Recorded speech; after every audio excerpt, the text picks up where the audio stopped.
Hello dear student, कैसे हैं। स्वागत है आपका यूथ एजुकेशन चैनल पे। ये क्या मैंने आते ही देखा, आपने ना लाइक किया है, ना शेयर किया है, ना सब्सक्राइब किया है। कब करोगे? बस खुद ही पढ़ोगे, बाकियों को पढ़ने का मौका नहीं दोगे। चलो सभी के सभी लाइक शेयर सब्सक्राइब करो जल्दी के जल्दी। जितने भी अपने दोस्त हैं उन सबको शेयर करो, पहुंचाओ इस वीडियो को, क्योंकि ये वीडियो सभी कॉम्पिटिटिव एग्ज़ाम के लिए काफ़ी मददगार साबित होगी। तो चलिए आज का टॉपिक शुरू करते हैं। नील बोर्स जी हैं, उनका पार्ट 2। जैसा कि लास्ट टाइम मैंने आपको नील बोर्स जी के बारे में बताया था और एंड छोड़ा था जे थॉमसन की लाइब्रेरी में थे। जी हाँ, नील बोर्स जे थॉमसन की लाइब्रेरी थे 1911 में। कितने में? 1911 में। ठीक है। ये कैथोड रे ट्यूब के साथ एक्सपेरिमेंट करते हुए इनकी फ़ोटो पाई गई, पकड़ी गई। जी हाँ। तो आपको पिछले से याद होगा कि इलेक्ट्रॉन प्रोटॉन न्यूट्रॉन की खोज कब हुई और कब हुई, ये बहुत ज़रूरी है। ज़्यादातर इस वीडियो में ये जानने को मिला है। अगर आपको याद है तो कमेंट्स करिए मुझसे पहले।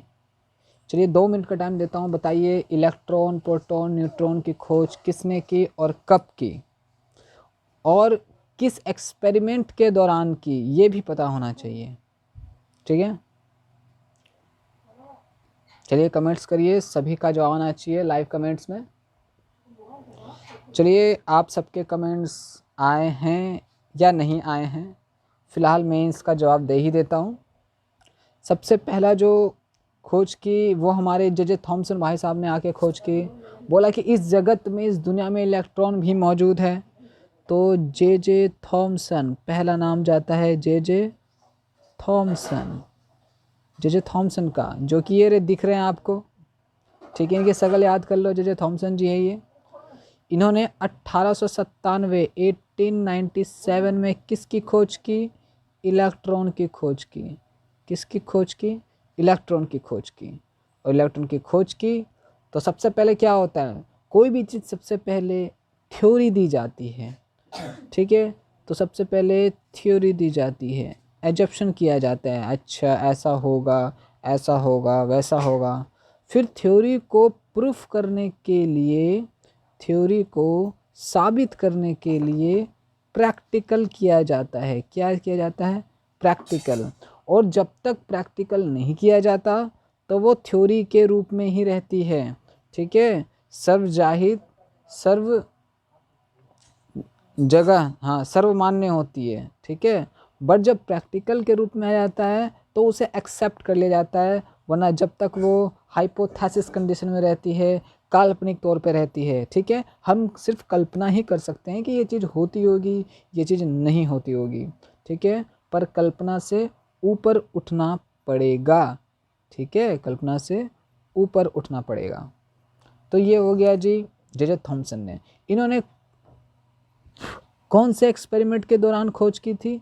इन्होंने बोला जी कैथोड रे ट्यूब, इस ट्यूब के दौरान एक्सपेरिमेंट की थी। और इस ट्यूब में मैंने पहले ही बताया था कि वैक्यूम क्रिएट किया गया था। क्या क्रिएट किया गया था? वैक्यूम क्रिएट किया गया था। क्लियर है? बिना वैक्यूम क्रिएट के आप किसी भी इलेक्ट्रॉन का एक जगह से दूसरी जगह, ठीक है, अगर जाएगा तो आप इलेक्ट्रॉन को देख सकोगे ना कि हाँ, अगर वैक्यूम है तो वो किसी न किसी से टकराता हुआ इलेक्ट्रॉन जाएगा, सही से काम नहीं करेगा। मतलब हमें कोई रुकावट नहीं चाहिए थी। ठीक है, तो वैक्यूम क्रिएट किया गया था। और वैक्यूम क्रिएट करने के लिए वैक्यूम पंप का इस्तेमाल 1650 में ही हो चुका था। ठीक है, देखो कैसे एक दूसरे से सारी कड़ी कनेक्टेड है। ठीक है, इसलिए साइंटिस्ट के बारे में जानना बहुत इंपॉर्टेंट है, क्योंकि एक कड़ी दूसरे कड़ी से कनेक्टेड रहती है और एक का इफेक्ट दूसरे पे ज़रूर पड़ता है। ठीक है, 1650 में ना ही इन्होंने वैक्यूम पंप खोजा होता, न ही आगे कुछ एक्सपेरिमेंट्स हुए होते। ठीक है, अगर हुए होते भी तो उसके रिज़ल्ट वो नहीं आते जो आज हम देख पाते हैं। ठीक है, तो 1650 में किसने? ओटो वॉन, ठीक है, ग्यूरिक। ठीक है, ओटो वॉन ग्यूरिक। ठीक है, इन्होंने खोजा था। ग्यूरिक की स्पेलिंग ये देखिए दोबारा, GUERICKE, ग्यूरिक। ओटो वैन ग्यूरिक इन्होंने इस्तेमाल किया था। ठीक है, तो कैथोड रे ट्यूब एक्सपेरिमेंट के दौरान ही ये खोजा गया। ये आपको समझ में आ चुका है। सेकंड थे हमारे रदरफोर्ड। ठीक है, कौन थे? रदरफोर्ड। इलेक्ट्रॉन के बाद आई बारी किसकी? प्रोटॉन की। प्रोटॉन की। तो इन्होंने प्रोटॉन की खोज कर दी 1909 में gold foil experiment, gold foil experiment के दौरान। ठीक है, बम्बार्डमेंट हुई अल्फा रेस की। ज़्यादातर हम बम्बार्डमेंट अल्फा रेस की ही करते हैं। ठीक है, अल्फा रेस क्या होता है? हीलियम का न्यूक्लियस होता है। ठीक है, क्विक रिवीजन करा रहा हूँ आपको ताकि आपके दिमाग में सब चीज़ छपी रहे। ठीक है, और गोल्ड, सोने, चांदी ये सब तो पहले से ही खोजे गए डिस्कवर्ड एलिमेंट थे। ठीक है, बहुत पहले ही खोज लिए गए थे। अगर आपसे पूछा जाए कि फर्स्ट, ठीक है, साइंटिफिक, ठीक है, फर्स्ट साइंटिफिक डिस्कवरी, ठीक है, ऑफ किसका? एलिमेंट का किसने किया था? किसने किया था? हेनिन ब्रांड ने। हेनिन ब्रांड, स्पेलिंग देखो BRANDT, हेनिन ब्रांड। ठीक है, इन्होंने किसका खोज किया था? पहले साइंटिफिक, ठीक है, साइंटिफिक एलिमेंट का खोज किया था। क्लियर है? तो इन्होंने खोजा था, फॉस्फोरस डिस्कवर किया था। तो पहली डिस्कवरी बन गई थी ये साइंटिफिक डिस्कवरी, ठीक है, एलिमेंट की। तो कब खोजा इन्होंने? 1649 में खोजा। ठीक है, पेन का कलर चेंज कर लेते हैं, रेड बहुत बढ़िया दिखता है। तो 1649 में खोजा किसने? हेनिंग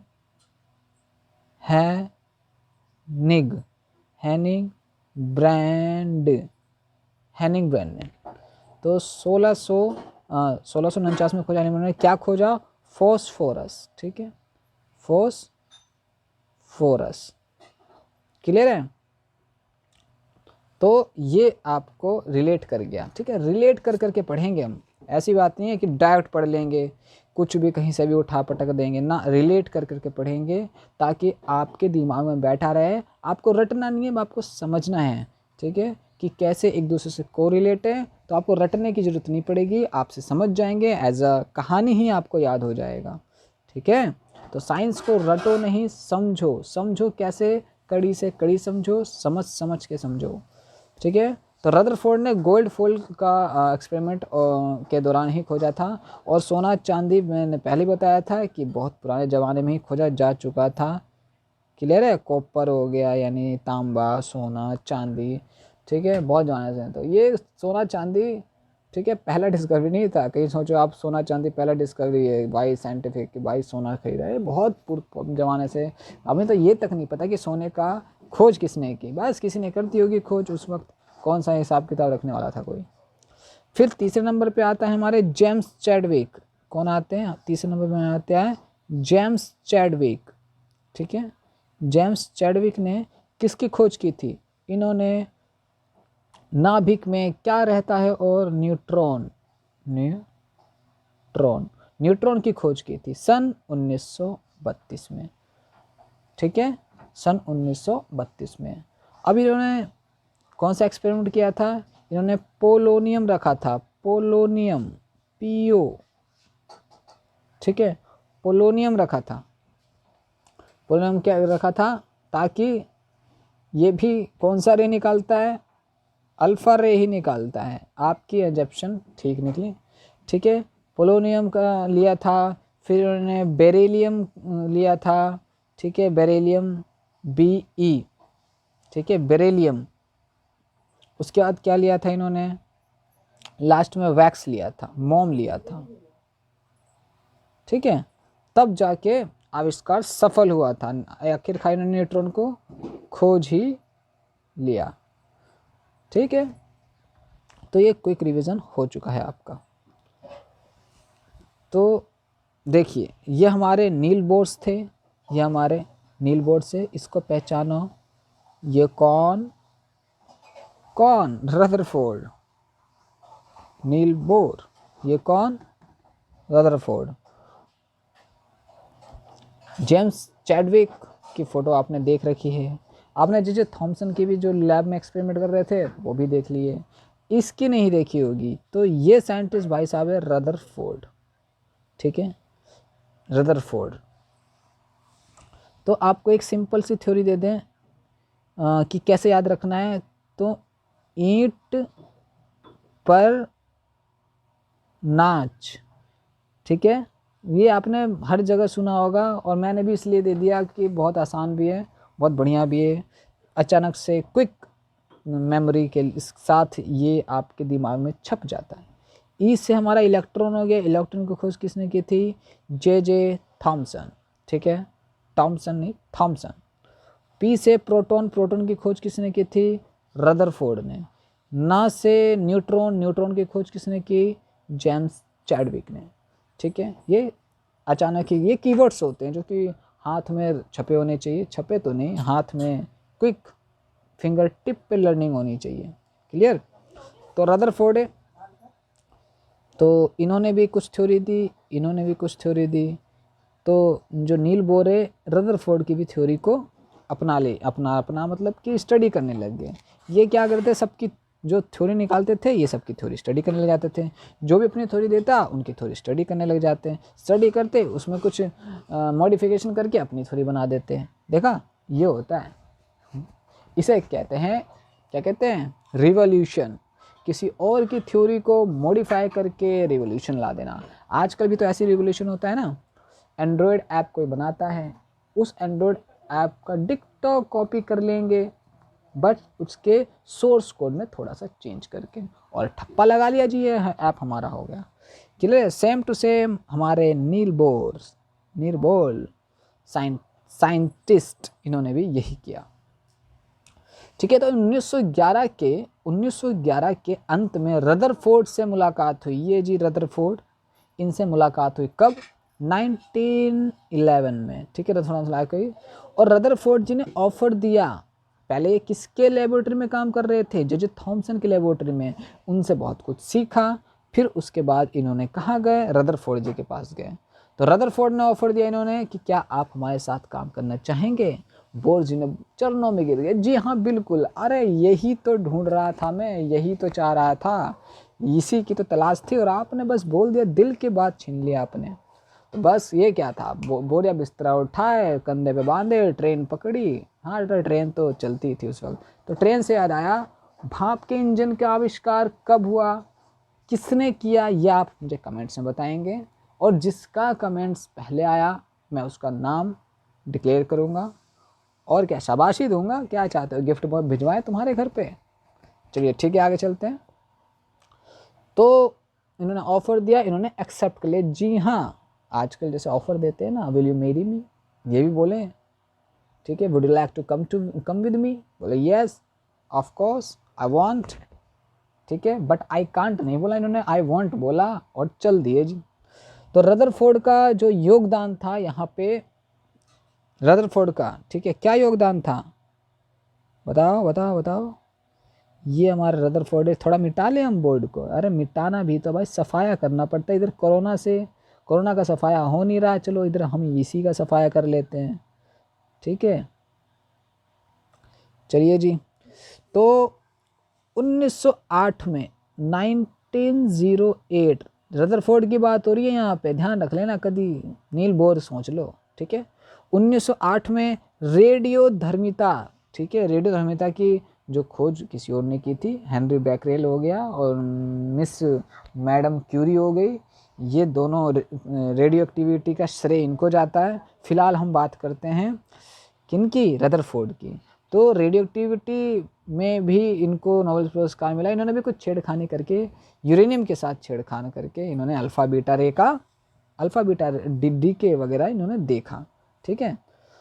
तो और 1908 में ये किया और 1909 में न्यूक्लियस की खोज कर ली। न्यूक्लियस में किसकी खोज की, रदरफोर्ड ने क्या था, ईंट पर, प से प्रोटॉन, तो रदरफोर्ड ने किसकी खोज की, प्रोटॉन, प्रोटॉन यानी न्यूक्लियस की ही खोज कर ली ना एक तरह से, but positive charge, positive part, ठीक है। अब न्यूट्रॉन न्यूट्रल क्यों होता है, ठीक है, न्यूट्रॉन क्या होता है, न्यूट्रल होता है, इलेक्ट्रॉन क्या होता है, नेगेटिव होता है, ठीक है, और प्रोटॉन क्या होता है, पॉजिटिव होता है। ये न्यूट्रल क्यों होता है, ठीक है, ये नेगेटिव क्यों होता है, ये पॉजिटिव क्यों होता है, इन तीनों का जवाब हमारे एलिमेंट्री पार्टिकल में वाली वीडियो में आपको मिलेगा, जो कि बनी नहीं है, ये बनेगी, ठीक है। तो इन्होंने प्रोटॉन का खोज किया विद पॉजिटिव चार्ज, ठीक है, पॉजिटिव चार्ज, और पॉजिटिव चार्ज मतलब कि उन्होंने बम्बार्डमेंट जो कराई थी ना, बताओ याद आ रहा है आपको, कल ही तो मैंने पढ़ाया था, इन्होंने बम्बार्डमेंट किसकी कराई थी, हीलियम आइडेंटिकल एटम, ठीक है, जिसका जो संरचना होता है वो हीलियम एटम की तरह होता है। कुछ याद आया, हाँ, अल्फा पार्टिकल, ठीक है, अल्फा पार्टिकल जिसके पास 2 प्रोटॉन होते हैं, 2 न्यूट्रॉन होते हैं, और इलेक्ट्रॉन गायब ना भाई, इलेक्ट्रॉन से मतलब ही ना है, ठीक है, इलेक्ट्रॉन नहीं चाहिए जी, ठीक है, आयनाइज्ड हीलियम न्यूक्लियस, ठीक है। तो 1909 में, ठीक है, ये हो गया इन रदरफोर्ड की बात, ठीक है।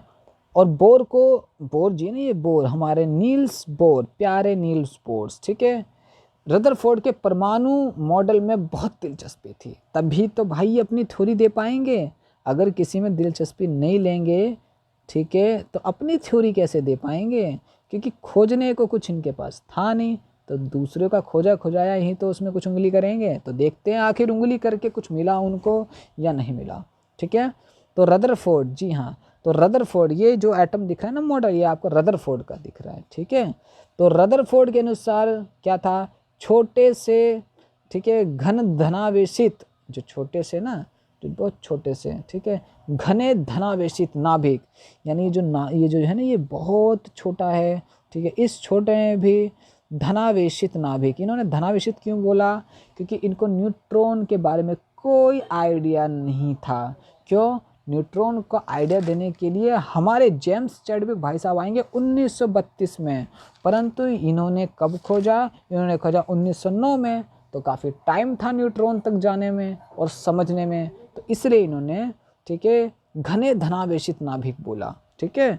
तो घने धनावेशित नाभिक से बने और बाकी का हिस्सा खाली था, ठीक है, बाकी का हिस्सा खाली था, तो इन्होंने क्या बोला, भाई अगर पॉजिटिव चार्ज है तो इसको बैलेंस करने के लिए भी तो कोई चार्ज होना चाहिए, तो आसपास में उन्होंने नेगेटिव चार्ज का इशारा किया कि भाई आसपास नेगेटिव चार्ज हैं और ज़रूर हैं, तब ये एटम न्यूट्रली क्या था, इलेक्ट्रिकली न्यूट्रल था, ठीक है। एटम इलेक्ट्रिकली न्यूट्रल कब होते हैं, जब उस एटम के पास कोई चार्ज नहीं होता है। एग्जाम्पल के लिए हम लेते हैं सोडियम एटम, तो बच्चों बताओ सोडियम एटम का एटॉमिक नंबर क्या होता है, आप बोलोगे जी 11 होता है, ठीक है। इससे पहले नियोन आता है, इसके बाद मैग्नीशियम आता है, ठीक है, इससे पहले नियोन आता है ना, हाँ जी, नियोन ही आता है। और सोडियम का इलेक्ट्रॉनिक कॉन्फ़िगरेशन क्या होता है, ठीक है, क्या होता है इलेक्ट्रॉनिक कॉन्फ़िगरेशन, कौन बताएगा, बताइए कमेंट्स करिए, इलेक्ट्रॉनिक कॉन्फ़िगरेशन क्या होता है। जी हाँ, सोडियम का इलेक्ट्रॉनिक कॉन्फ़िगरेशन होता है 281। अब बताओ इस सोडियम के पास कितने इलेक्ट्रॉन हैं, जी हाँ, आप बोलोगे 8, 9, 10, 11 इलेक्ट्रॉन है। प्रोटॉन कितने हैं जी, प्रोटॉन भी 11 ही होंगे, ठीक है। तो आप ये बताइए 11 प्रोटॉन कितने इलेक्ट्रॉन को कंट्रोल कर सकता है, 11 प्रोटॉन 11 इलेक्ट्रॉन को आसानी से कंट्रोल कर सकता है कि नहीं कर सकता है, आप बोलोगे जी हाँ कर सकता है, ठीक है। चलो ये ज़्यादा हो गया, छोटा एग्जाम्पल लेते हैं ताकि आपको बहुत बढ़िया से समझ में आए, ठीक है। नाइट्रोजन का लेते हैं, नाइट्रोजन एटॉमिक नंबर 7। अब बता इसमें इलेक्ट्रॉन कितने होंगे, 7 होंगे, प्रोटॉन कितने होंगे, 7 होंगे, न्यूट्रॉन कितने होंगे, 7 होंगे, ठीक है। तो फिलहाल न्यूट्रॉन को हम जाते हैं भूल। अब बताओ 7 प्रोटॉन यानी 7 पॉजिटिव चार्ज क्या 7 नेगेटिव चार्ज को आसानी से बैलेंस कर सकते हैं? नहीं कर सकते हैं। एक एक का जवाब चाहिए मुझे, एक एक का, कोई एक भी नहीं छूटना चाहिए। ठीक है, तो आप बोलोगे जी हाँ, आपके 7 प्रोटॉन यानी 7 positive particle can control easily 7 negative चार्जिकल, दैट इज इलेक्ट्रॉन। ठीक है, बट अगर एक इलेक्ट्रॉन निकल ले, बोले बाय बाय टाटा, वैसे तो इसका इलेक्ट्रॉनिक कॉन्फ़िगरेशन होता है 2 7, ठीक है, 2 7, ठीक है। अब बताइए, वैसे तो ये है हमारा क्या है, अधातु। अधातु क्यों है? क्योंकि एंड में, ठीक है, एंड में 8 इलेक्ट्रॉन पूरा नहीं है, और 8 इलेक्ट्रॉन पूरा होने के लिए इसको एक इलेक्ट्रॉन की नीड पड़ेगी, एक इलेक्ट्रॉन की नीड पड़ेगी, क्योंकि सातों के सातों इलेक्ट्रॉन अगर दे देता है तो ये जो 7 प्रोटॉन अंदर बचे हुए हैं ना, ये 7 प्रोटॉन जो है बचे हुए 2 इलेक्ट्रॉन को मैनेज जो है ना आसानी से कर तो लेंगे, बट काफ़ी अनस्टेबल हो जाएंगे, क्योंकि आपस में फोर्स का बैलेंस होना काफ़ी ज़रूरी है। तो प्रोटॉन जितने होते हैं उसी के थोड़ा आसपास अगर इलेक्ट्रॉन हो तो एडजस्ट हो जाते हैं।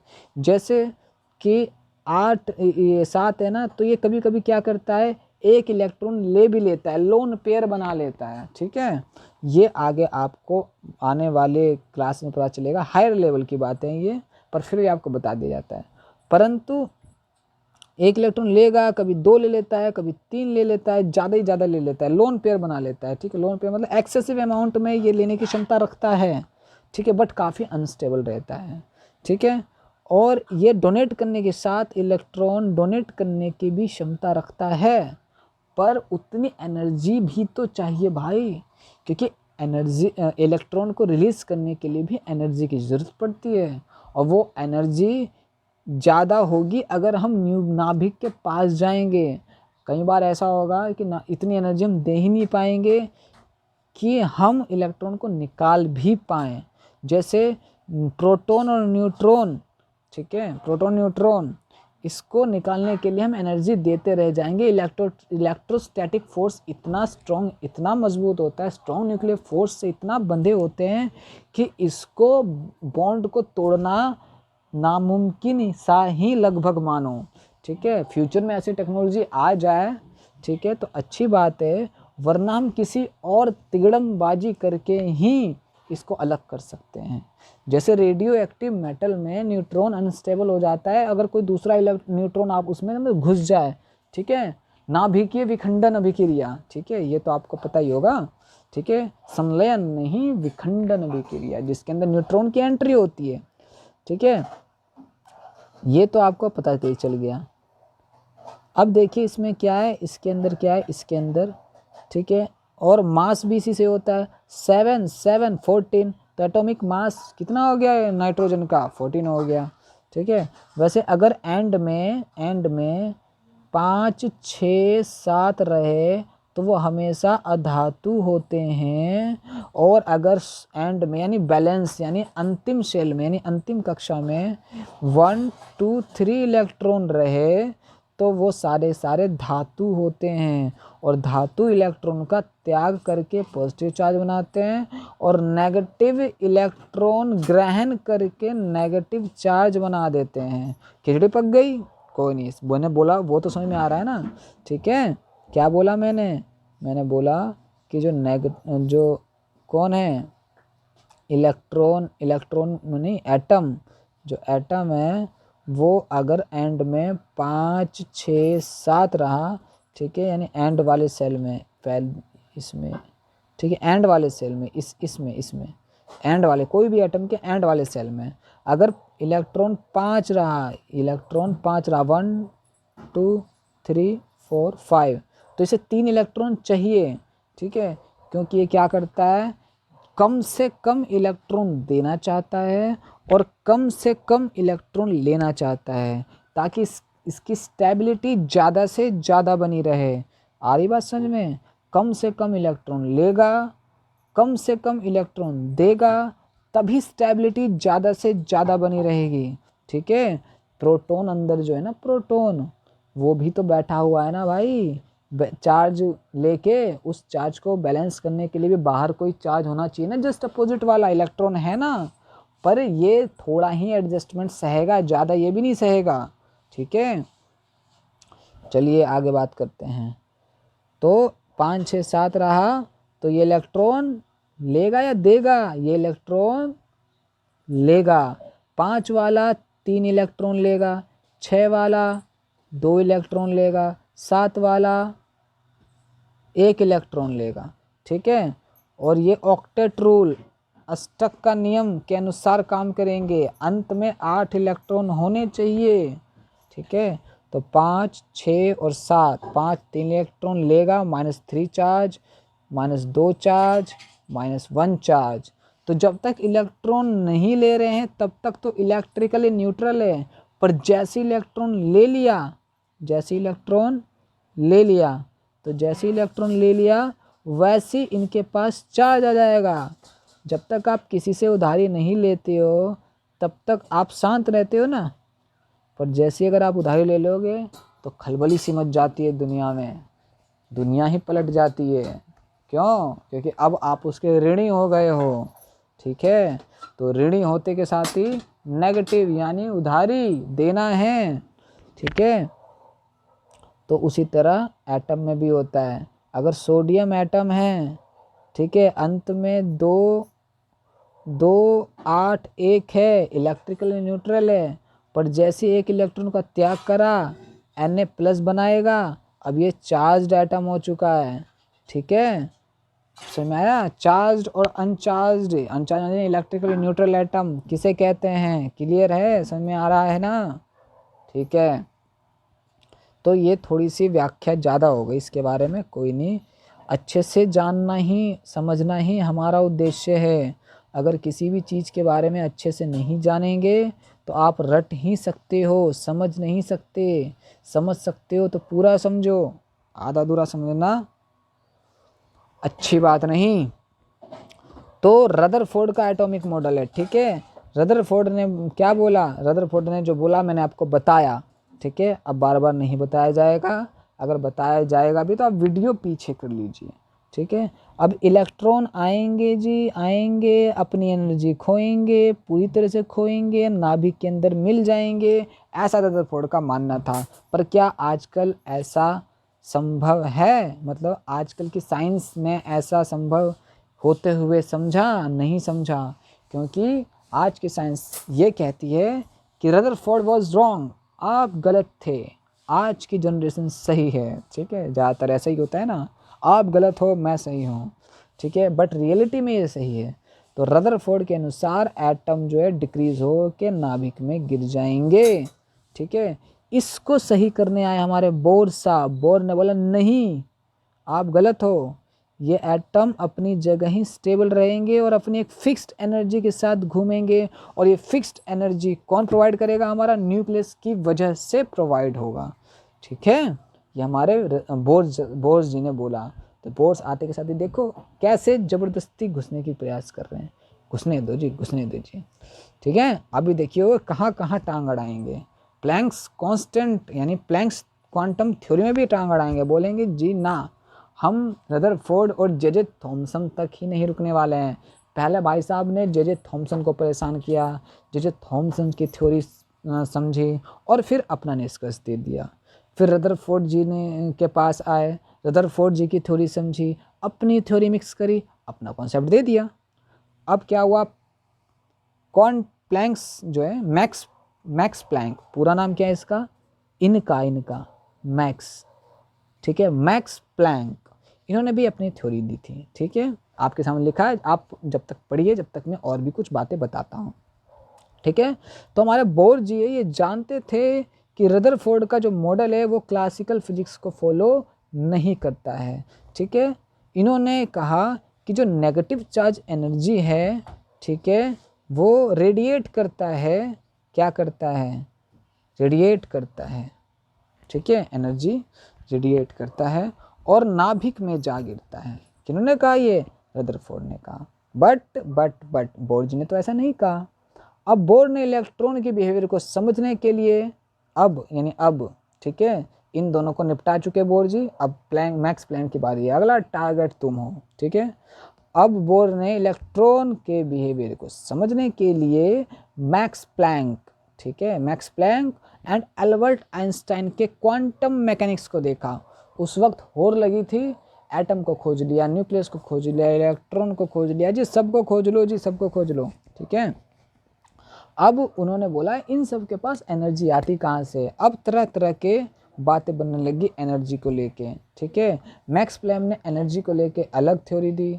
ठीक है, और एल्बर्ट आइंस्टाइन, ठीक है, ये जी एल्बर्ट जी ने ये थ्योरी दी थी।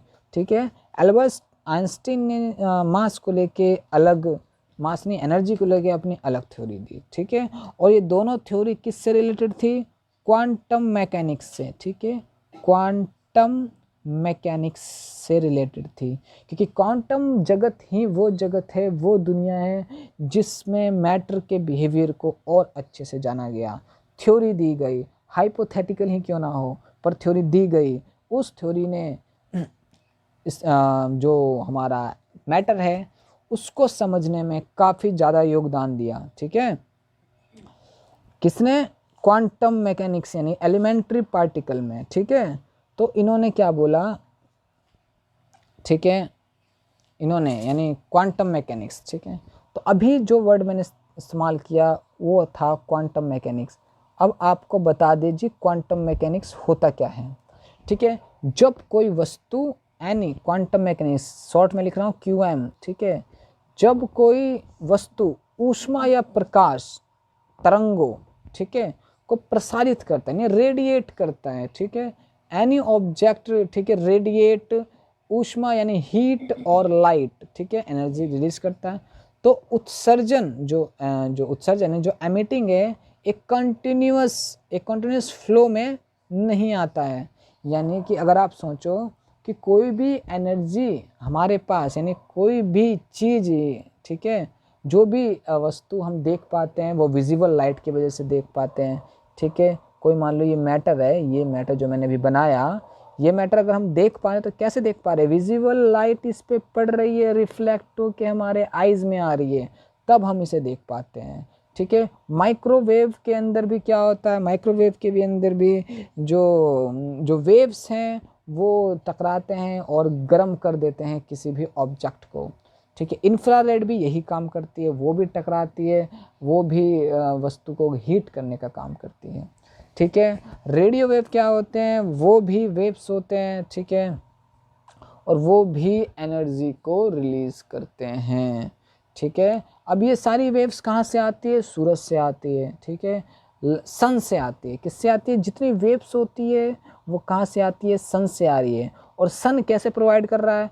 उसके अंदर नाभिकीय यानी न्यूक्लियर रिएक्शन हो रहा है, न्यूक्लियर रिएक्शन हो रहा है। कैसा? ठीक है, संलयन यानी फ्यूजन हो रहा है, फ्यूजन हो रहा है। तो आप बोलोगे क्या?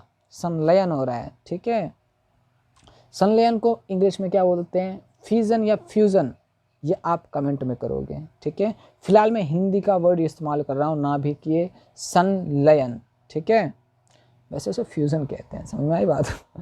बट फिर भी आप मुझे कमेंट्स में बताओगे। ठीक है, तो नाभिकीय संलयन हो रहा है। ठीक है, वहाँ पे क्या हो रहा है? वहाँ पे हो ये रहा है कि जो हमारा हीलियम है वो काफ़ी ज़्यादा प्रोड्यूस हो रहा है। किससे? Hydrogen and hydrogen. जब हाइड्रोजन और हाइड्रोजन आपस में मिलते हैं, ठीक है, तो हीलियम का निर्माण करते हैं। और इस हाइड्रोजन के मिलने के दौरान काफ़ी एनर्जी रिलीज होती है, और वो एनर्जी जो है हमारे अर्थ तक पहुंचती है। ठीक है, और वो जो एनर्जी होती है वो कैसे, किससे रिलीज होती है? इलेक्ट्रॉन का कमाल है जी, वो इलेक्ट्रॉन का कमाल है। ठीक है, और इलेक्ट्रॉन के साथ ही प्रोटॉन यानी न्यूक्लियस का भी कमाल है। ठीक है, यानी न्यूक्लियस टूटता है, जुड़ता है, टूटता है, जुड़ता है। इलेक्ट्रॉन भी काफ़ी रोल निभाते हैं जी, क्या करे क्या ना करे, इलेक्ट्रॉन भी बेचारे परेशान हो जाते हैं। ठीक है, अब इलेक्ट्रॉन की एक खास बात बताता हूँ जो कि आप सबको पता हो, तो अच्छी बात है, नहीं पता हो तो समझ लीजिए। अगर अगर ये क्या है, नाभिक है, ये इसके अराउंड क्या है, कक्षा है, सेल है, तो अगर कोई इलेक्ट्रॉन इस फील्ड से इस फील्ड में जाता है, ठीक है, लोअर स्टेट से हाई स्टेट में जाता है, तो क्या एब्जॉर्ब करके जाता है, एनर्जी एब्जॉर्ब करके जाता है। एक तरह से कह दे कि फोटॉन्स को एब्जॉर्ब करता है, ठीक है। और अगर अपर स्टेट से हाई ग्राउंड स्टेट में जाता है, ठीक है, यानी जहाँ ओरिजिनल पोजीशन में वापस आ जाता है, तो भी ये एनर्जी रिलीज करता है, ठीक है, रेडिएट करता है एनर्जी, ठीक है।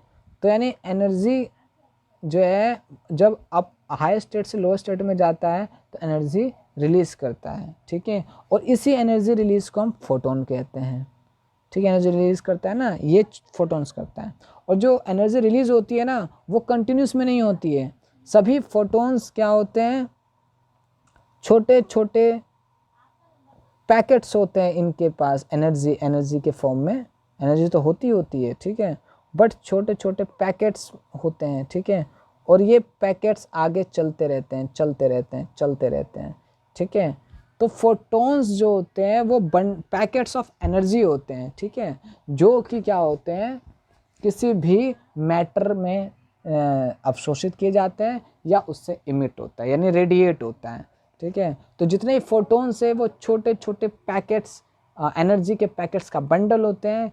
ये नहीं है कि एक सतत कंटिन्यूस एनर्जी एंड से शुरू होते हुए और स्टार्टिंग से शुरू होती है और सीधा एंड में ही वो एनर्जी ख़त्म होगी, ऐसा नहीं है। वो बीच में छोटे छोटे गोले होते हैं। एग्जाम्पल के लिए कंचे मान लो, ऐसे ऐसे गोले गोले कंचे आ रहे हैं, ठीक है, कंटिन्यूस नहीं है ना, ये बीच में टूटे हुए हैं ना, ये देखो ब्रोकन है, ठीक है। और सभी जो फोटॉन्स होते हैं उसकी फ्रीक्वेंसी के अकॉर्डिंग ही क्या होते हैं, जो पैकेट्स का साइज, जो पैकेट्स के स्ट्रेंथ होती है ना, वो होती है, ठीक है, कि कितने अमाउंट ऑफ एनर्जी है, ठीक है। तो उन्होंने क्या कहा, उन्होंने कहा जो कंटिन्यूस फॉर्म में एनर्जी रिलीज नहीं करती, बल्कि यह तरंग ऊर्जा के अलग अलग पैकेट्स में होता है, ठीक है। इन्होंने क्वांटम मैकेनिक्स के अंदर ज़्यादातर ये बताया। नहीं, क्वांटम मैकेनिक्स रिलीज जो रिलेट करता है ना, जो डील करता है, वो डील करता है एनर्जी से, ठीक है, एनर्जी और मैटर, ठीक है, एनर्जी और मैटर के कॉन्सेप्ट को समझने का काम करता है, ठीक है, क्वांटम मैकेनिक्स। ये अच्छे से रिलेशन बता पाता है, जो क्लासिकल फिजिक्स था वो नहीं रिलेशन बता पाते थे कि मैटर और एनर्जी में क्या रिलेशन है। तो हमारे ये जो दो साइंटिस्ट हैं, हमारे एल्बर्ट आइंस्टीन और प्लैंक्स, ठीक है, मैक्स प्लैंक, इन्होंने सामने आए और अपनी अपनी थ्योरी दी, ठीक है, ठीक है। और आइंस्टीन ने इन पैकेट को फोटोन का नाम दिया। किसने नाम दिया? आइंस्टीन ने। बोला जी मैं अब फोटोन बोलूँगा इसको, जो उखाड़ना है उखाड़ लो, हम तो फोटोन बोलेंगे, ठीक है।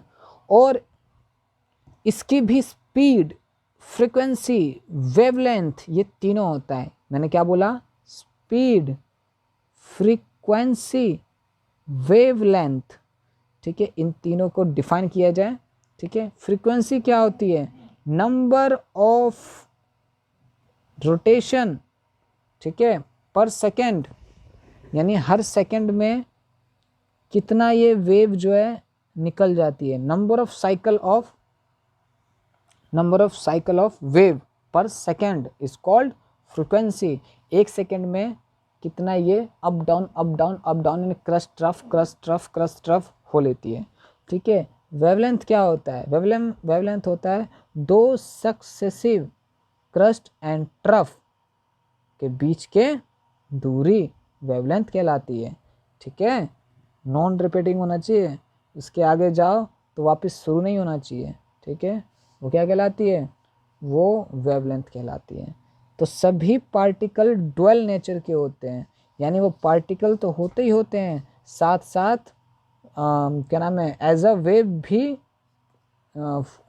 भी एक्ट कर रहे होते हैं। एग्जाम्पल के लिए हमारी जो अर्थ है वो अपने एक्सिस पे घूम ही रही है, साथ में अर्थ की भी चक्कर काट रही है। सेम ऐसा हमारा पार्टिकल भी होता है, ठीक है।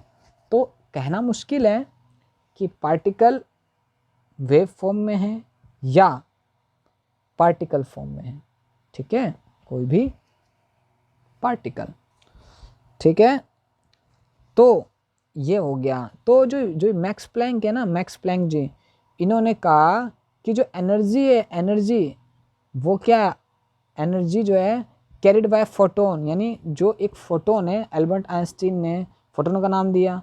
इस फोटोन को इन्होंने कहा है कि जो एनर्जी है वो कितना एनर्जी फोटोन के पास होगा, तो वो बोलेंगे जो एनर्जी है वो फ्रीक्वेंसी, ठीक है, और एक नंबर जो कि उन्होंने अपनी तरफ से दिया जो कि कांस्टेंट होता है, उसको मल्टीप्लाई करते ही मतलब जो गैपिंग होता है ना उसको फिल करने का काम करता है, ठीक है, तो इसीलिए कांस्टेंट का इस्तेमाल होता है, ठीक है। एनर्जी और फ्रीक्वेंसी, ठीक है, इसके बीच का जो गैप होता है वो फिल करने का हमारा प्लैंक्स कांस्टेंट करता है, ठीक है, एक नंबर से मल्टीप्लाई करना पड़ता है, ठीक है। तो उस नंबर को इन्होंने क्या कहा, इन्होंने प्लैंक्स कांस्टेंट का नाम दिया गया, ठीक है। इन्होंने खुद नहीं दिया, इनके सम्मान में रख दिया गया, ठीक है। कोई भी साइंटिस्ट होता है, जैसे डीजल थे, डीजल, ठीक है, डीजल जो थे वो एक साइंटिस्ट थे, ठीक है, तो डीजल का नाम रख दिया ना उनके नाम पे कि नहीं रखा। न्यूटन जी थे, न्यूटन का नाम रखा कि नहीं उनके नाम पे। तो एक सम्मान होता है कि जिस साइंटिस्ट ने जिसकी खोज की उसका नाम, उस खोज का नाम उन्हीं के नाम पे रख देना, उस साइंटिस्ट का सम्मान के लिए और क्या बड़ी बात होगी, ठीक है। तो मैक्स प्लैंक क्वांटम थ्योरी का अब बॉडी कैन इमिट और एब्जॉर्ब एनर्जी, यानी कोई बॉडी है वो इमिट कर सकती है या एब्जॉर्ब कर सकती है energy only in term of integral multiple of quantum photon, यानी कोई ये जी बॉडी है, ठीक है, ये क्या करेगा, फोटोन्स इसके पास आएंगे और इस फोटोन्स को ये अब्जॉर्ब करता रहेगा, ठीक है, पर एक लिमिट तक ही कर पाएगा। एग्जाम्पल के लिए जो पानी हम गर्म करते हैं उसके अंदर कोई चीज़ घोलते हैं, ठीक है, जिसे हम संतृप्त विलयन कहते हैं, अति संतृप्त विलयन कहते हैं और असंतृप्त विलयन कहते हैं। इन तीनों का कॉन्सेप्ट आपको बताया जाएगा, ठीक है, केमिस्ट्री में। फिलहाल चल रही है फिजिक्स की बारी, ठीक है। तो एक ऐसी स्टेज आती है जिसमें ये विलयन में घुलना ही बंद कर देता है, यानी जितना अमाउंट चाहिए था इसको मिल गया, अब इससे ज़्यादा वो नहीं घुल पाएगा। सेम हमारे मैटर के साथ होता है, ये एनर्जी एब्जॉर्ब करेगा, पर ये उतना ही कर सकता ना जिसकी एक लिमिट होती है, एक्सेसिव लिमिट में तो नहीं कर सकता ना ये, ठीक है। तो प्लैंक्स क्वांटम थ्योरी ने ये कहा कि जो एनर्जी होता है, अगर आपके पास फोटोन आ रहा है, ठीक है, इन्होंने माइक्रोस्कोपिक लेवल पे देखा, फोटोन मैटर नहीं देखा, इन्होंने सीधा फोटोन पे अटैक किया, ठीक है। जो फोटोन होता है इसके पास जो एनर्जी होती है, ठीक है, लाइट की बात हो रही है, लाइट, ठीक है, इनका एनर्जी होती है वो फ्रीक्वेंसी और, ठीक है, एक कांस्टेंट होता है उसको मल्टीप्लाई करेंगे तो उसके इक्विवेलेंट होता है, ठीक है। और जो नंबर होता है ना, इन्होंने इन जो नंबर है वो आज हम प्लैंक्स कांस्टेंट पढ़ते हैं। क्या पढ़ते हैं उस नंबर को, क्या पढ़ते हैं, प्लैंक्स कांस्टेंट पढ़ते हैं, ठीक है।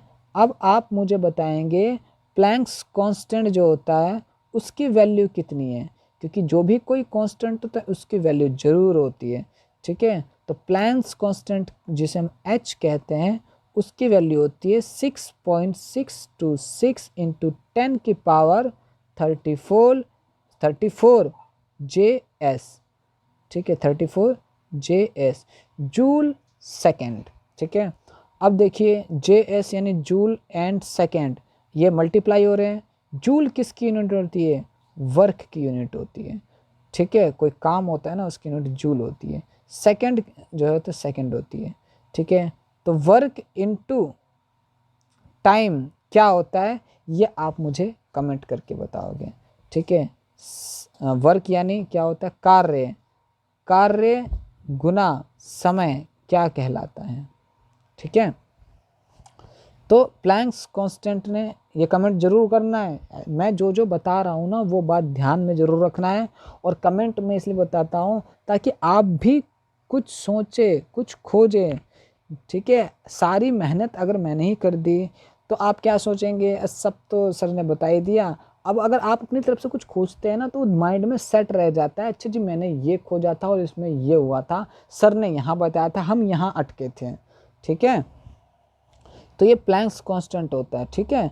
और इस प्लैंक्स कांस्टेंट को हमेशा लगाया जाता है, ठीक है, एनर्जी के तौर पे, एनर्जी को इक्विवेलेंट करने के लिए। और हमारे एल्बर्ट आइंस्टीन जी थे, उन्होंने भी एनर्जी को लेके एक थ्योरी साबित की जो कि अभी तक प्रूफ नहीं हुई है, ठीक है। जब प्रूफ हो जाएगा तो तहलका क़यामत आ जाएगा, दुनिया पलट जाएगी, जज्बात पलट जाएंगे, ठीक है। हाँ, तो एल्बर्ट आइंस्टीन ने बोला कि जो मास है उसको आप लाइट की स्पीड से, डबल नहीं है ये, लाइट की स्पीड को लाइट की स्पीड से मल्टीप्लाई कर दो, उतनी स्पीड चाहिए, ठीक है। यानी कि किसी कोई अगर दो नहीं 4 किलोमीटर पर आवर से चल रहा है, तो अगर इसका स्क्वायर करते हैं तो 4 × 4 यानी 16 किलोमीटर पर आवर हो गया, ठीक है, 16 किलोमीटर पर आवर, ठीक है। इतने की रफ्तार चाहिए। तो एक तो लाइट की रफ्तार ही पाना किसी के लिए भी 99.99% ही पॉसिबल हो पाता है, ठीक है। कोई भी एलिमेंट्री पार्टिकल लाइट की रफ्तार जो कि हमने कैलकुलेट करी है 3 × 10⁸ मीटर पर सेकेंड, इसके 99.99% पे आ जाए, वो वही बहुत बड़ी बात है। तो जी 100% तो भूल ही जाओ, ठीक है। तो और इन्होंने कहा कि जी इसका स्क्वायर कर दो, यानी 3 × 10⁸ मीटर पर सेकेंड जो कि लाइट की स्पीड है, उसको क्या करो, स्क्वायर कर दो जी, क्या कर दो, स्क्वायर कर दो, उसके बराबर है, तब जाके आप किसी भी मैटर को एनर्जी के फॉर्म में चेंज कर पाओगे, ठीक है। क्योंकि कोई भी मैटर, और वैसे लाइट और मैटर के बीच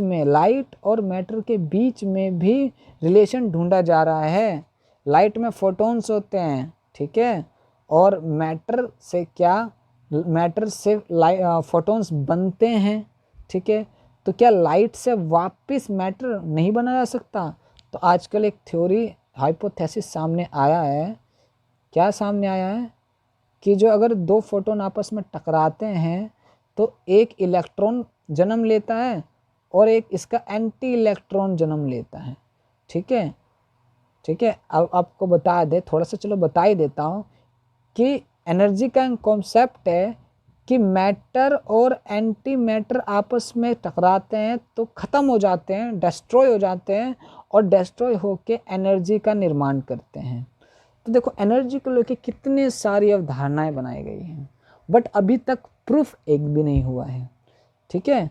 तो इलेक्ट्रॉन जो नेगेटिव है ये मैटर है और इसका ये एंटी मैटर है, और ये आपस में टकराए जी, एक वेव यानी वेव बन गया, यानी एनर्जी बन गई, ठीक है।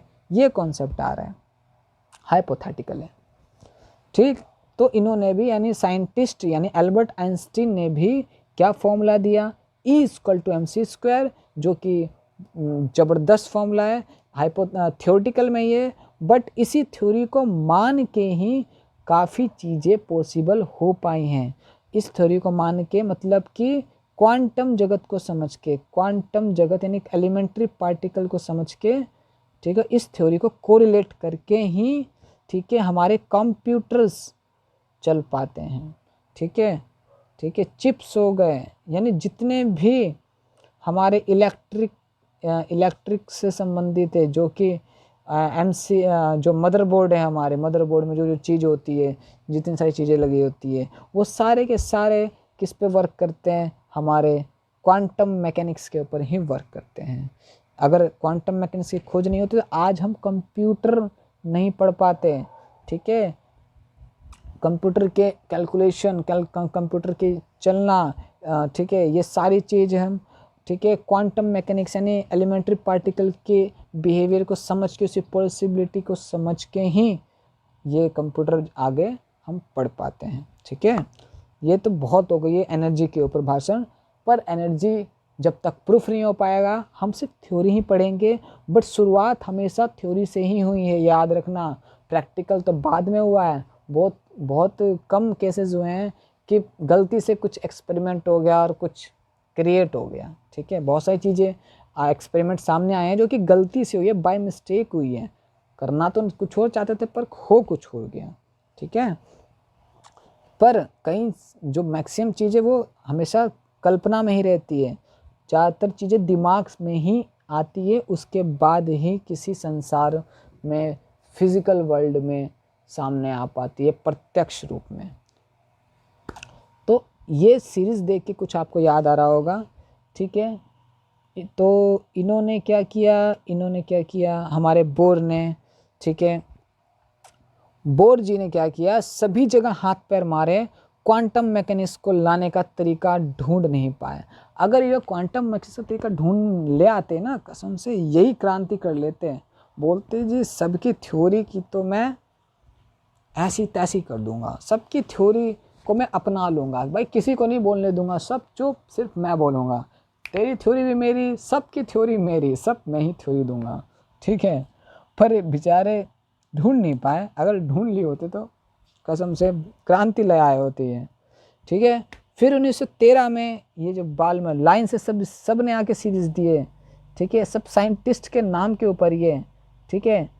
तो सबसे सबसे सबसे सबसे जो पहली सीरीज आती है वो किसकी सीरीज आती है, लाइमर, ठीक है। लाइमर होते हैं, ठीक है, कौन होते हैं, लाइमर हो गया, बाल्मर हो गया, पाशन हो गया, ब्रैकेट हो गया, ठीक है, सीरीज, और ये फंड, ठीक है, पी फंड नहीं फंड, ठीक है।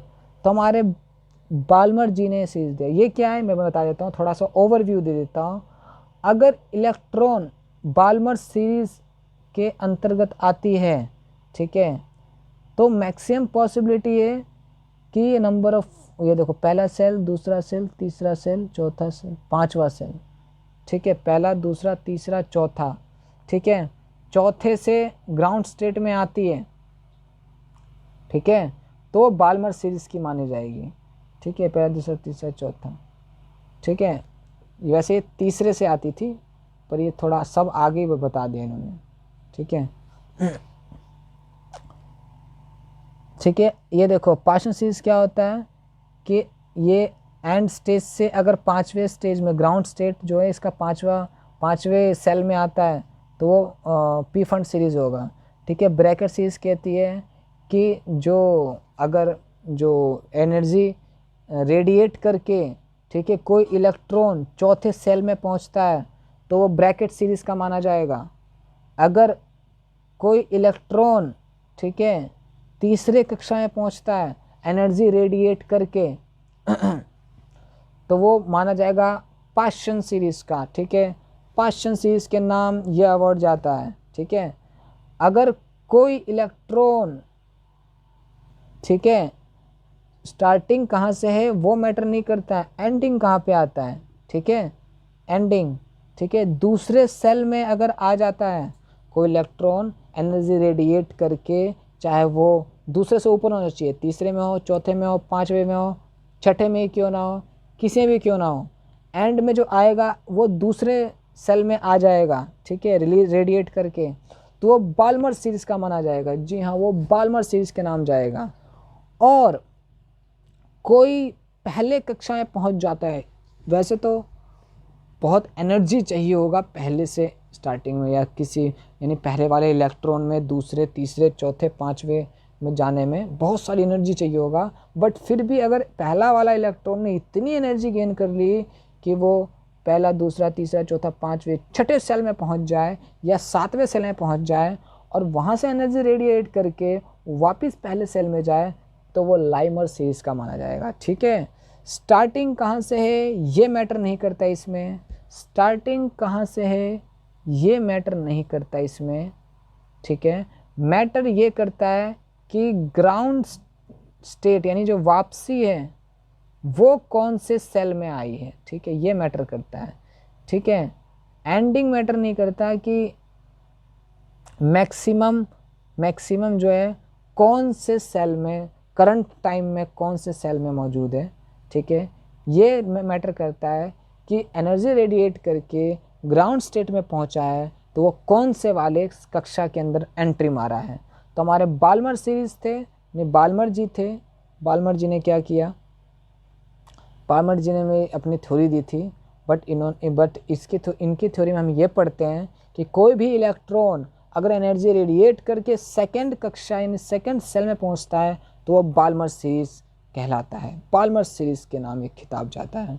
ठीक है, तो 1913 में इन्होंने थ्योरी दी थी बाल्मर जी ने।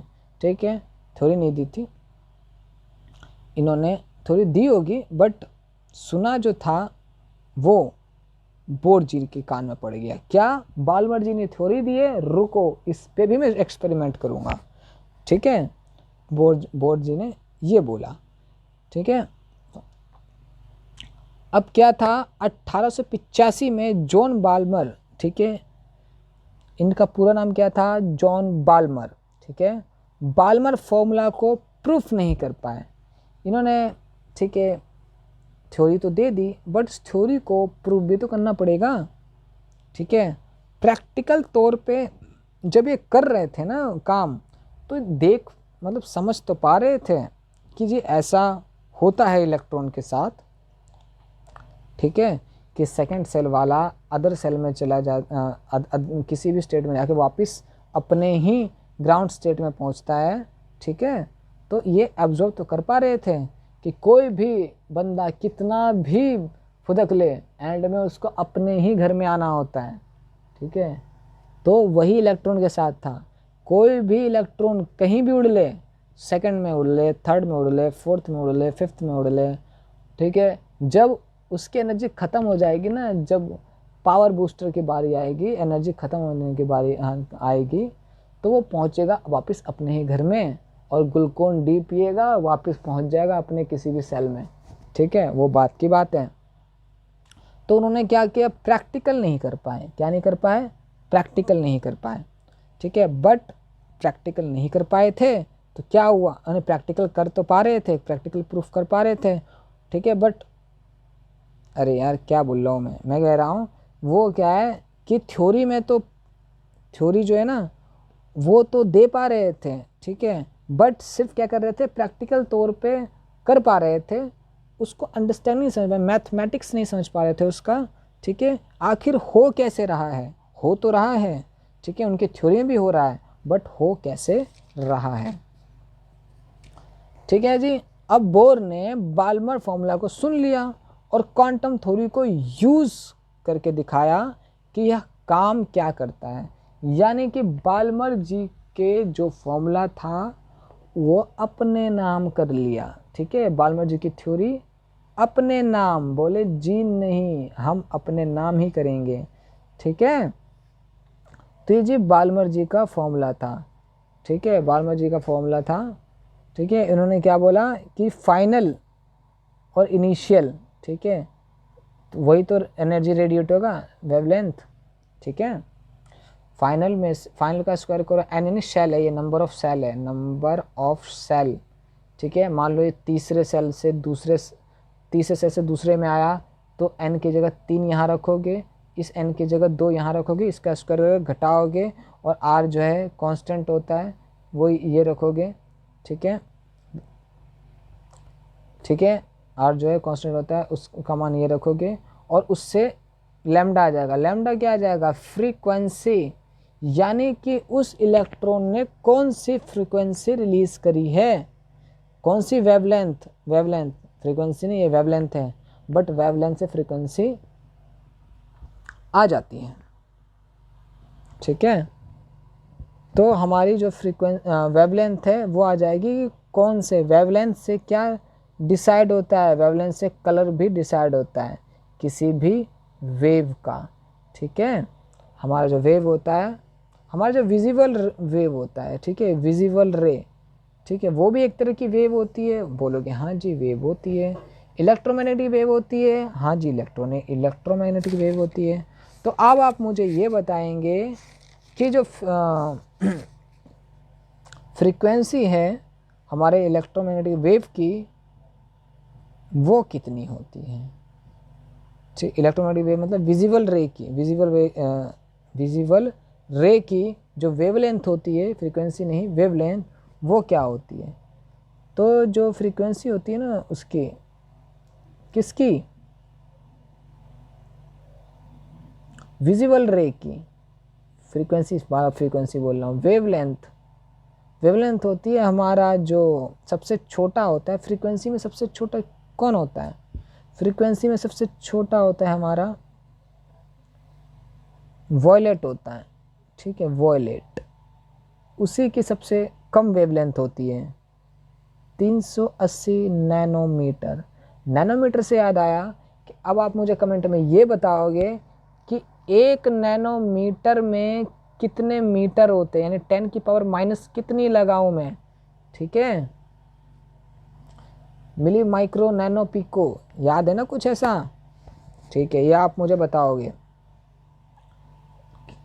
ठीक है, और एक एंगस्ट्रम में कितना मीटर होता है, 10 की पावर माइनस में कितना लगाऊं। ठीक है, जो एक एंगस्ट्रम आ जाए। ठीक है, और जो सबसे ज़्यादा जो वेवलेंथ होता है और जिसकी सबसे कम फ्रीक्वेंसी होती है। ठीक है, वेवलेंथ और फ्रीक्वेंसी में फ़र्क क्या है कि वेवलेंथ जितना ज़्यादा होगा फ्रीक्वेंसी उतनी कम होगी। ठीक है, इन्वर्सली प्रोपोर्शनल होते हैं एक दूसरे के।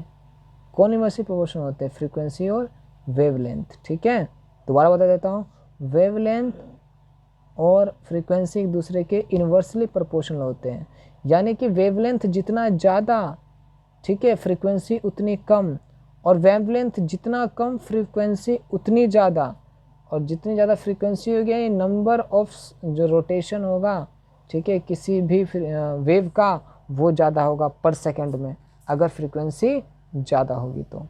ठीक है, तो सबसे जो ज़्यादा वेवलेंथ होता है विजिबल रे में वो रेड का होता है, आप सबको पता है रेड का होता है वेवलेंथ, ताकि वो दूर तक ट्रेवल कर पाती है, जिसकी वजह से इसका जो साइज़ होता है 750 नैनोमीटर होता है, एनएम। ठीक है, और ये दूर तक ट्रेवल करता है। इसलिए जितने भी सिग्नल होते हैं ना, लाइट, जितने भी सिग्नल लाइट होते हैं वो किस फॉर्म में होते हैं सिग्नल, वो होते हैं ऐसे। सबसे शुरू में क्या होता है, सबसे शुरू में हमारा होता है, क्लियर कर देते हैं, सबसे शुरू में होता है हमारा रेड, सबसे शुरू में क्या होता है, रेड। ठीक है, उसके बाद बताओ क्या होता है नीचे, उसके बाद होता है येलो, उसके बाद क्या होता है, ग्रीन। अच्छा बताओ, रेड येलो ग्रीन ये लाइन से ऐसे ही क्यों होता है। देखो, विव ग्योर, यानी आपको पता ही होगा विव ग्योर क्या है, VIG, विव ग्योर, GYOR। ठीक है, अब बताओ जो रेड लाइट होगा वो दूर वाले बंदे को दिखाई देना चाहिए या नहीं देना चाहिए। अगर रेड लाइट दूर वाले बंदे को दिखाई नहीं दिया ना, तो पीपी हॉर्न मार मार के हड़बड़ी करता रहेगा, जी मुझे जाने दो, पता नहीं कब रेड लाइट खुलेगा, अगर दिखाई ठीक से नहीं देगा तो। ठीक है, तो इसकी जो वॉयलेट होता है ना, इसकी फ्रीक्वेंसी, ठीक है, फ्रीक्वेंसी हाई होने के कारण छोटे छोटे और वेवलेंथ कम होने के कारण, वेवलेंथ कम होता है, जिसके कारण ये छोटे छोटे पार्टिकल से टकरा के ही स्प्रेड होना शुरू हो जाता है और दूर तक पहुंच नहीं पाता, पास में ही ये, ठीक है, एक तरह से फैल जाता है। ठीक है, और जो रेड होता है वेवलेंथ ज़्यादा होने के कारण पास के पार्टिकल से ज़्यादा इंटरेक्ट नहीं करता है, टकराना वकराना छोड़ो, ठीक है, उनको देखता तक नहीं है, उनकी तरफ इशारा तक नहीं करता है। ठीक है, और वेवलेंथ ज़्यादा होता है और फ्रीक्वेंसी कम होता है, जिसके कारण ये दूर तक ट्रैवल कर पाता है। और जो एंड में जो होते हैं ना, ट्रैफिक सिग्नल के जो एंड में खड़े होते हैं, ठीक है, ताकि पीपी बजाने वाले जो होते हैं, ठीक है, उनको भी दिख जाए और वो संतुष्ट हो, यार रेड लाइट है, पीपी बजाने से कोई फ़ायदा नहीं है, चाहे मैं किसी का सर फोड़ दूँ या कुछ भी कर दूँ, रेड लाइट तो रेड ही रहने वाली है, और ये ग्रीन में तो चेंज होने वाली नहीं है। ठीक है, उसके बाद बारी आती है रेड जो है इसलिए रेड जब पूरा जाम लगाना होता है ना तो रेड लाइट ही यूज़ होता है, दूर के बंदे को दिखना चाहिए। पर जैसे ही जाम खुलता है तो देखो शुरू में रेड है जो कि कम फैलता है, उससे कम ऑरेंज फैलता है, ऑरेंज का इस्तेमाल नहीं होता। अब उससे कम येलो फैलता है, यानी येलो भी दूर वाले बंदे देख सकते हैं, ठीक है। पर जितना रेड दिख पाएगा अच्छे से उतना येलो नहीं दिख पाएगा, तो येलो देखने के लिए उन्हें थोड़ा सा पास आना पड़ता है, ठीक है। तो जब रेड लाइट खुलता है, ठीक है, मतलब कि जब सिग्नल येलो हो जाता है तो इसका मतलब ये है कि जो पास वाले बंदे हैं, बीच वाले बंदे हैं, ठीक है, सबका इलाज होता है। ऐसे ट्रैफिक में ऐसे बंदे खड़े होते हैं ना, ठीक है, ये रे बंदे, ठीक है, खड़ा कर देते हैं अच्छे से, और ये बंदे, ठीक है। तो जब सिग्नल येलो हो जाता है तो पीछे वाले को तो दिखाई देता नहीं है, ठीक है, पर ये जो बीच वाले हैं ना, जब जैसे जो पीछे वाले वो आगे आने को शुरू होते हैं, ठीक है, और ये हलचल में आती है, तो जो येलो लाइट है, येलो लाइट ये बीच वाले को बड़े प्यार से दिख पाती है, यानी जो प्रोसेस में है, यानी जो आ रहा है उसको येलो लाइट बड़े प्यार से दिख जाएगा, ठीक है, और वो आगे वाले को हॉर्न मार मार के इशारा ना करे कि जल्दी चल जल्दी चल जल्दी चल। येलो लाइट दिख गया, इसका मतलब ये है कि आपको अब आराम से ही चलना है, यानी आप चल सकते हो, यानी दिख रहा है आपको। और लास्ट में आता है ग्रीन लाइट, ठीक है, ग्रीन लाइट। तो जब आप काफ़ी जैसे विव गियर मैंने बनाया था, दोबारा बना देता हूँ, विव GYOR, ठीक है, विव गियर। तो वाई के बाद हमारा ग्रीन का नंबर आता है, यानी ग्रीन जो है जब तक पूरी पास नहीं आओगे ना तब तक ये ग्रीन आपको ठीक से अपियर नहीं होगा। वैसे तो अपियर दूर तक वालों को हो जाता है, बट फिर भी रेड के मुकाबले ग्रीन ज़्यादा फैलता है और दूर तक दिखाई नहीं देता। तो ग्रीन सिर्फ उसे ही देखेगा जो पास में है, ठीक है, यानी पास वाले बंदों के लिए ग्रीन सफिशिएंट है। बोलेगा ठीक है भाई तेरे लिए ग्रीन ही सफिशिएंट है, ग्रीन देखो और निकल लो, ताकि दूर वाले बंदे को ग्रीन ज़्यादा दिखे ना, ठीक है, और वो हड़बड़ी में ना मचा दे, भाई ग्रीन हो गया निकल निकल निकल, ऐसा नहीं हो। पास वाले बंदे को दिख गया वो निकलता जाएगा निकलता जाएगा, नहीं जो जो पास पहुंचता जाएगा ग्रीन देख लिया निकलता जाएगा, ठीक है। तो ग्रीन दिखाने की ज़रूरत पास वाले बंदे को है, इसलिए वो पास में ही फैल जाएगा और डिसअपियर हो जाएगा, दूर वाले बंदे को ज़्यादा दिखाई नहीं देगा।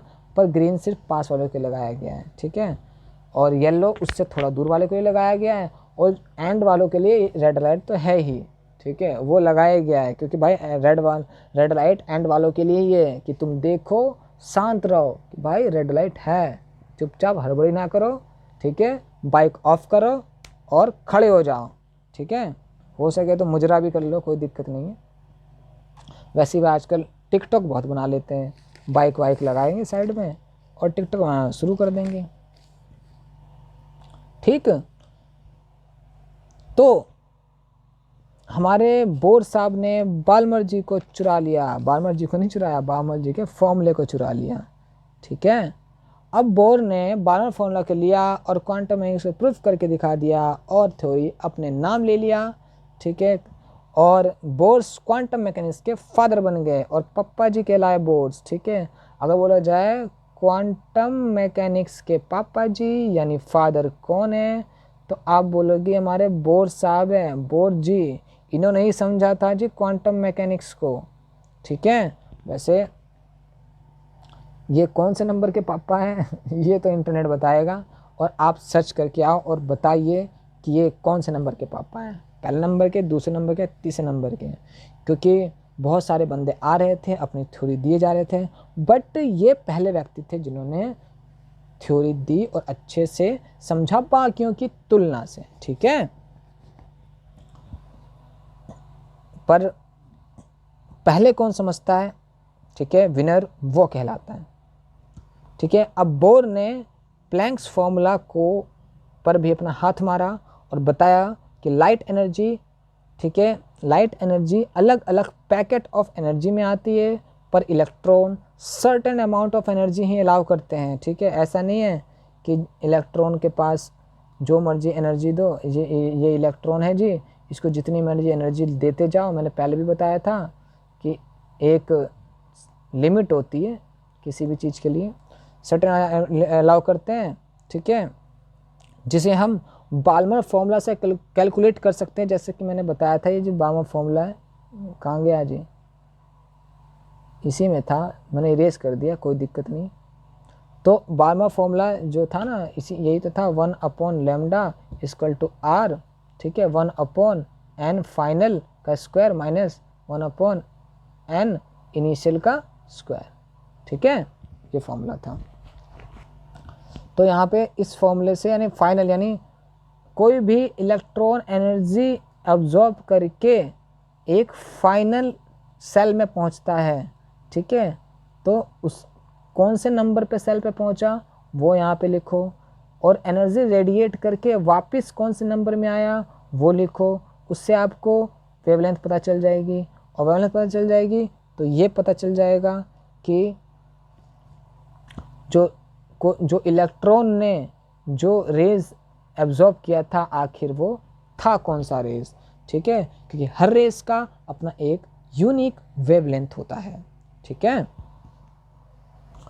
तो बाल्मर्स फॉर्मूला को कैलकुलेट कर सकते हैं, ठीक है। और हाइड्रोजन, ठीक है, उस वक्त बाल्मर जी ने किसका इस्तेमाल किया था, हाइड्रोजन का इस्तेमाल किया था, ठीक है, अपने प्रैक्टिकल के दौरान, ठीक है। ऐसा नहीं है कि कोई भी एलिमेंट लेके पहुंच गए, हाइड्रोजन को इस्तेमाल करना काफ़ी इजी था, क्योंकि हाइड्रोजन और हीलियम ही ऐसे दो एटम हैं जो कि ज़्यादा से ज़्यादा इस्तेमाल हो पाए हैं, ठीक है, हो जाते हैं किसी भी एक्सपेरिमेंट में, क्योंकि इस हाइड्रोजन के पास तो एक इलेक्ट्रॉन पड़ा रहता है, इस हीलियम के पास, ठीक है, 2 इलेक्ट्रॉन, 2 प्रोटॉन, 2 न्यूट्रॉन पड़े रहते हैं, ठीक है।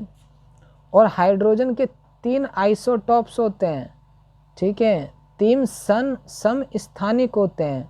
समस्थानिक किसे कहते हैं, जिसका परमाणु संख्या तो सेम रहे, स्थान यानी संख्या, परमाणु संख्या सेम रहे, पर द्रव्यमान यानी परमाणु भार वो डिफरेंट हो, ठीक है, डिफरेंट हो, ठीक है। हाइड्रोजन के 3 आइसोटॉप्स हैं, वो भी आप मुझे कमेंट्स करके बताएंगे। उन तीनों में देखिए फ़र्क क्या है, फ़र्क रहेगा आपके प्रोटॉन और न्यूट्रॉन का, ठीक है, वैसे प्रोटॉन भी वही रहता है, फ़र्क रहेगा न्यूट्रॉन का, ठीक है। ये पहले मैंने हिंट दे दिया आपको जानबूझ के, ताकि आसानी रहे खोजने में और आप रिलेट कर पाओ, कि अगर आपने सुना भी होगा तो आपको याद आ जाए, ठीक है। तो हाइड्रोजन के 3 समस्थानिक होते हैं, वो तीनों के तीनों मुझे कमेंट्स करके बताएंगे, ठीक। तो हमारे जो बाल्मर जी थे उन्होंने हाइड्रोजन का इस्तेमाल किया, ठीक है। अब बोर ने परमाणु के इलेक्ट्रॉन की तुलना प्लैनेट से की है। तो क्वेश्चन पूछ दिया जाता है ज़्यादातर किसमें, कॉम्पिटिटिव एग्जाम्स में क्या पूछा जाता है कि प्लैनेटरी मॉडल ऑफ एटम किसने दिया, प्लैनेटरी मॉडल ऑफ एटम किसने दिया, तो वो खिताब जाता है हमारे बोर्स जी के नाम, बोर, ठीक है, बोर्स जी के नाम जाता है, ठीक है। और रदरफोर्ड ने ये अपना कक्षा वाला एटम दिया था कि आसपास इलेक्ट्रॉन होते हैं, और इलेक्ट्रॉन जो होते हैं वह एनर्जी रेडिएट करते हैं और नाभिक के अंदर एंट्री मार जाते हैं, ठीक है। और इसको सुधारा किसने था, बोर्स ने सुधारा था, ठीक है। तो उन्होंने बताया कि इलेक्ट्रॉन एक सर्कुलर पाथ में घूमते हैं, ये देखिए, ये जैसे रदरफोर्ड घुमा रहे हैं यहाँ पे सर्कुलर पाथ में ही घूम रहे हैं, ठीक है, पर ऊर्जा अवशोषित करके हायर एनर्जी सेल में भी जा सकते हैं, ठीक है, जैसा कि बोर्स जी ने बताया था, जैसा कि बाल्मर ने भी बताया था और एक्सपेरिमेंट के दौरान किया भी था, ठीक है। हाई एनर्जी सेल में जा सकते हैं और एनर्जी रेडिएट करके लो में भी जा सकते हैं, ठीक है। जब एक इलेक्ट्रॉन एनर्जी अब्जॉर्ब करता है तो क्वांटम छलांग लगाता है, ठीक है, जैसा कि ये इलेक्ट्रॉन है, ठीक है, ये इलेक्ट्रॉन एनर्जी अब्जॉर्ब किया, तो ऐसा नहीं है कि ये यहाँ से हमें दिखेगा कि यहाँ पे पहुँच गया, ना जी ना, यहाँ पे ये जो इलेक्ट्रॉन है अचानक गायब हो जाएगा, डिसअपियर, ठीक है, डिसअपियर, ठीक है, यानी कि गायब हो जाएगा, अचानक से गायब हो जाएगा। और अब ये या इस सेल में ना दिखते हुए थोड़ा सा ऊपर दिखेगा, ये चक्कर लगाता हुआ, ठीक है, एनर्जी एब्जॉर्ब करके, ठीक है। इसे कहते हैं क्वांटम लीप। क्या कहते हैं इसे? क्वांटम लीप, ठीक है, क्वांटम छलांग। छलांग क्यों बोला? क्योंकि एकदम गायब हो जाता है, दिखता ही नहीं है कि एक इलेक्ट्रॉन यहाँ से कहीं पहुँचा है। एग्जाम्पल के लिए आप मेरे सामने हो, ठीक है, इमेजिन कर लो, हो नहीं, वैसे तो हो ही, एक तरह से वर्चुअली हो पर हो, ठीक है। अगर आप मेरे सामने हो, अचानक से आप गायब हो के अपने घर पे मिलते हो, इतनी फुर्ती, इतनी तेज़ी, इतनी स्पीड कहाँ से आई मुझे नहीं पता, पर अचानक से वहाँ दिखते हो, ठीक है, और वहाँ पे एनर्जी रेडिएट करना शुरू कर दी और वापस मेरे घर पे दिख गए, ठीक है। तो क्या हो गया? ये क्वांटम छलांग हो गया, यानी फ्रैक्शन ऑफ टाइम में ही आप कहीं और ही चले गए, ठीक है। कैसे गए मुझे नहीं पता, इतनी एनर्जी, इतनी पावर, या हमारे टेलीस्कोप ना देख पा रहा हो, कुछ तो बात होंगी, टेलीस्कोप नहीं, माइक्रोस्कोप, ठीक है। टेलीस्कोप से याद आया, आप कमेंट्स करके बताइए टेलीस्कोप की खोज किसने की? वैसे शायद मैंने पहले अपनी वीडियो में बता चुका हूँ, बट फिर भी आप मुझे बताइए टेलीस्कोप की खोज किसने की? टेलीस्कोप को हिंदी में कहते हैं दूरदर्शी, माइक्रोस्कोप को हिंदी में कहते हैं सूक्ष्मदर्शी। माइक्रोस्कोप को क्या कहते हैं? सूक्ष्म, ठीक है, माइक्रो मतलब ही होता है सूक्ष्म, ठीक है, सूक्ष्म, ठीक है, और टेली ही मतलब होता है दूर, दूर, टेली मतलब दूर। एग्जाम्पल के लिए टेलीपोर्ट, ठीक है, यानी टेली यानी दूर, पोर्ट मतलब हो जाना, दूर चले जाना, ठीक है। टेलीविज़न, टेलीविज़न, टेली मतलब दूर, विज़न मतलब दर्शन, ठीक है, तो दूर दर्शन, ठीक है। आपको इंग्लिश भी पढ़ा देता हूँ साथ में, कोई दिक्कत नहीं है, कुछ तो ज्ञान मिल रहा है ना आपको अच्छे से, ठीक है। तो ये टेली जिसके साथ लग जाता है उसका वो दूर हो जाता है, ठीक है। तो क्वांटम लीप बना दिया। तो क्वांटम थ्योरी, ठीक है, क्वांटम थ्योरी ने बताया कि क्यों इलेक्ट्रॉन नाभिक में नहीं गिरते हैं, ठीक है। तो क्वांटम थ्योरी, इसका बहुत बड़ा योगदान रहा है क्वांटम का। अब आप बार बार सोच रहे हो कि sir quantum quantum quantum quantum कर रहे हैं, आखिर है क्या ये क्वांटम? तो मेरे पहले वीडियो में आपको quantum theory, quantum mechanics, elementary particle, तीनों एक ही बात है, इसके बारे में थोड़ा ओवरव्यू दिया है। अगर आपको थोड़ा विषय भी जानना है या नहीं पता है तो आप मेरे पहले वीडियोज़ में जाइए। थोड़ा बहुत मैं यही बता देता हूँ कि जो मैटर होता है वो बनता है इलेक्ट्रॉन, प्रोटॉन, न्यूट्रॉन से, बट इनके आगे भी होते हैं जिसे हम क्वार्क्स कहते हैं। क्या कहते हैं? क्वार्क्स या लेप्टॉन्स, ठीक है। ये एलिमेंट्री पार्टिकल होते हैं, सब एटॉमिक पार्टिकल होते हैं जो कि इससे भी छोटे होते हैं, ठीक है। यानी प्रोटॉन और न्यूट्रॉन भी जिससे मिलके बना होता है उसके बारे में पढ़ते हैं, यानी basic fundamental unit of matter, यानी मैटर आखिर बना किससे है। हम पहले सोचते थे प्रोटॉन न्यूट्रॉन से बना है, पर इसके अंदर भी हम चले गए हैं, ठीक है। मैटर के साथ हम एंटी मैटर के पास भी चले गए हैं। तो ये सब चीज़ें होती है क्वांटम थ्योरी में, ठीक है, एलिमेंट्री पार्टिकल में। तो अब बार बार आप क्वांटम जो कर रहे हैं या सोच रहे हैं उसके बारे में थोड़ा बहुत बता दिया है मैंने, और इसकी एक सेपरेट वीडियो बनेगी, ठीक है। कब बनेगी ये आप सोच रहे होंगे, पर बहुत जल्द बनेगी, ठीक है। तो क्वांटम थ्योरी आपको बता दिया। तो क्वांटम थ्योरी जो है वो बताता है कि न्यूक्लियस अलाउ नहीं करता है, ठीक है, किसी भी इलेक्ट्रॉन को कि वो न्यूक्लियस में गिरे, क्योंकि इलेक्ट्रॉन के पास सर्टेन एनर्जी होता है, ठीक है, एक फिक्स एनर्जी होता है, ठीक है, हर इलेक्ट्रॉन के पास, ठीक है, जिसके वजह से वो रिवॉल्व कर पाता है। रिवॉल्व यानी उसका एक तरह से जन्म हो रखा है, क्रिएट हो पा रहा है, ठीक है। और इसी फिक्स एनर्जी की वजह से वो न्यूक्लियस के अंदर नहीं जा पाता, क्योंकि जब न्यूक्लियस की वजह से ही इलेक्ट्रॉन एनर्जी में आया है तो इलेक्ट्रॉन कैसे वापस न्यूक्लियस में जा पाए, ठीक है। विरोधाभास, एक तरह से ये कॉन्ट्रडिक्शन है, ठीक है। तो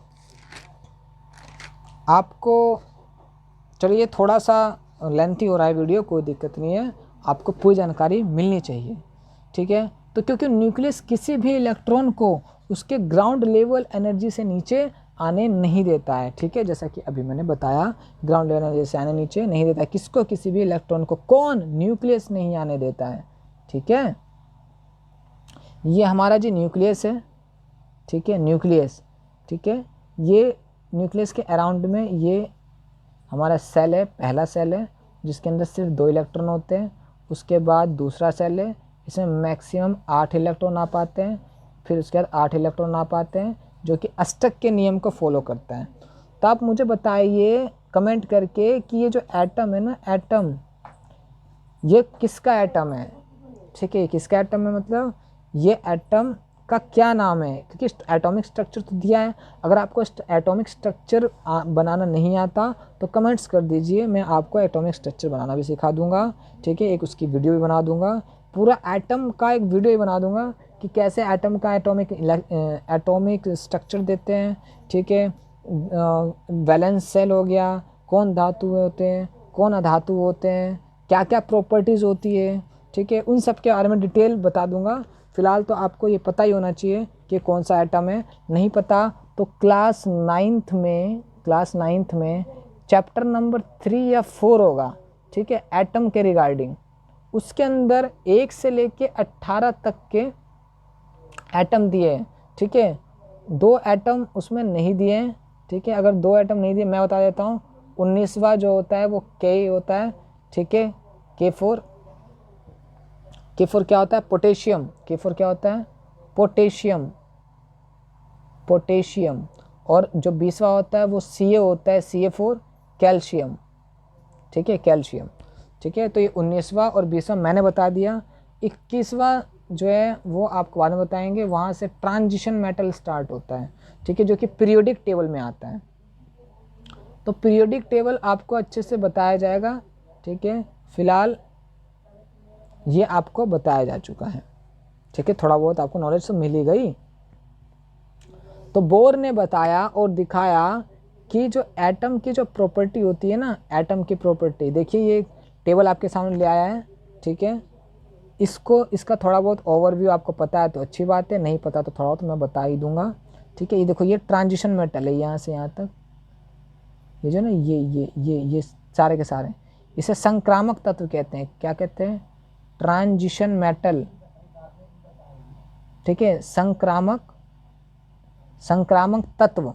कौन से तत्व कहते हैं? संक्रामक तत्व। और संक्रामक तत्व होते क्या हैं? वो तत्व होते हैं जो अपनी वैलेंसी चेंज कर देते हैं, यानी कभी वो +1 होंगे, कभी वो +2 होंगे, कभी वो +3 होंगे। और ट्रांजिशन मेटल बोला है मैंने, मैटर मतलब वो पॉजिटिव में ही जाएंगे, नेगेटिव में जाना बहुत रेयर चांस है, पर पॉजिटिव में ज़रूर जाएंगे, ठीक है।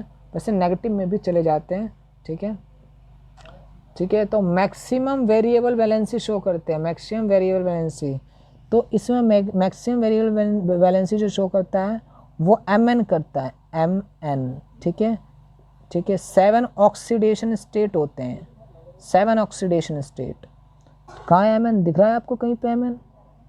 नहीं दिख रहा तो कोई दिक्कत नहीं है, ढूंढ लेना, ठीक है। इसी में पाएगा आपको Mn, मैंगनीज, ठीक है।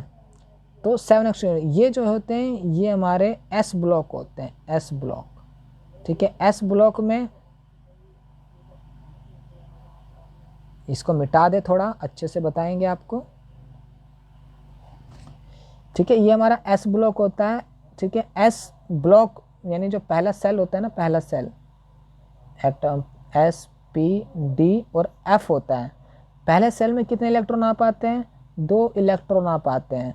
उसी तरह S सेल, पहले सेल को S कहते हैं, फिर दूसरे सेल को P कहते हैं, तीसरे सेल को D कहते हैं, चौथे सेल को F कहते हैं। उसी तरह रिलेट करवा रहा हूँ आपको एक एटम से और एक पीरियोडिक टेबल से, ताकि आपको रिमेंबर हो पाए।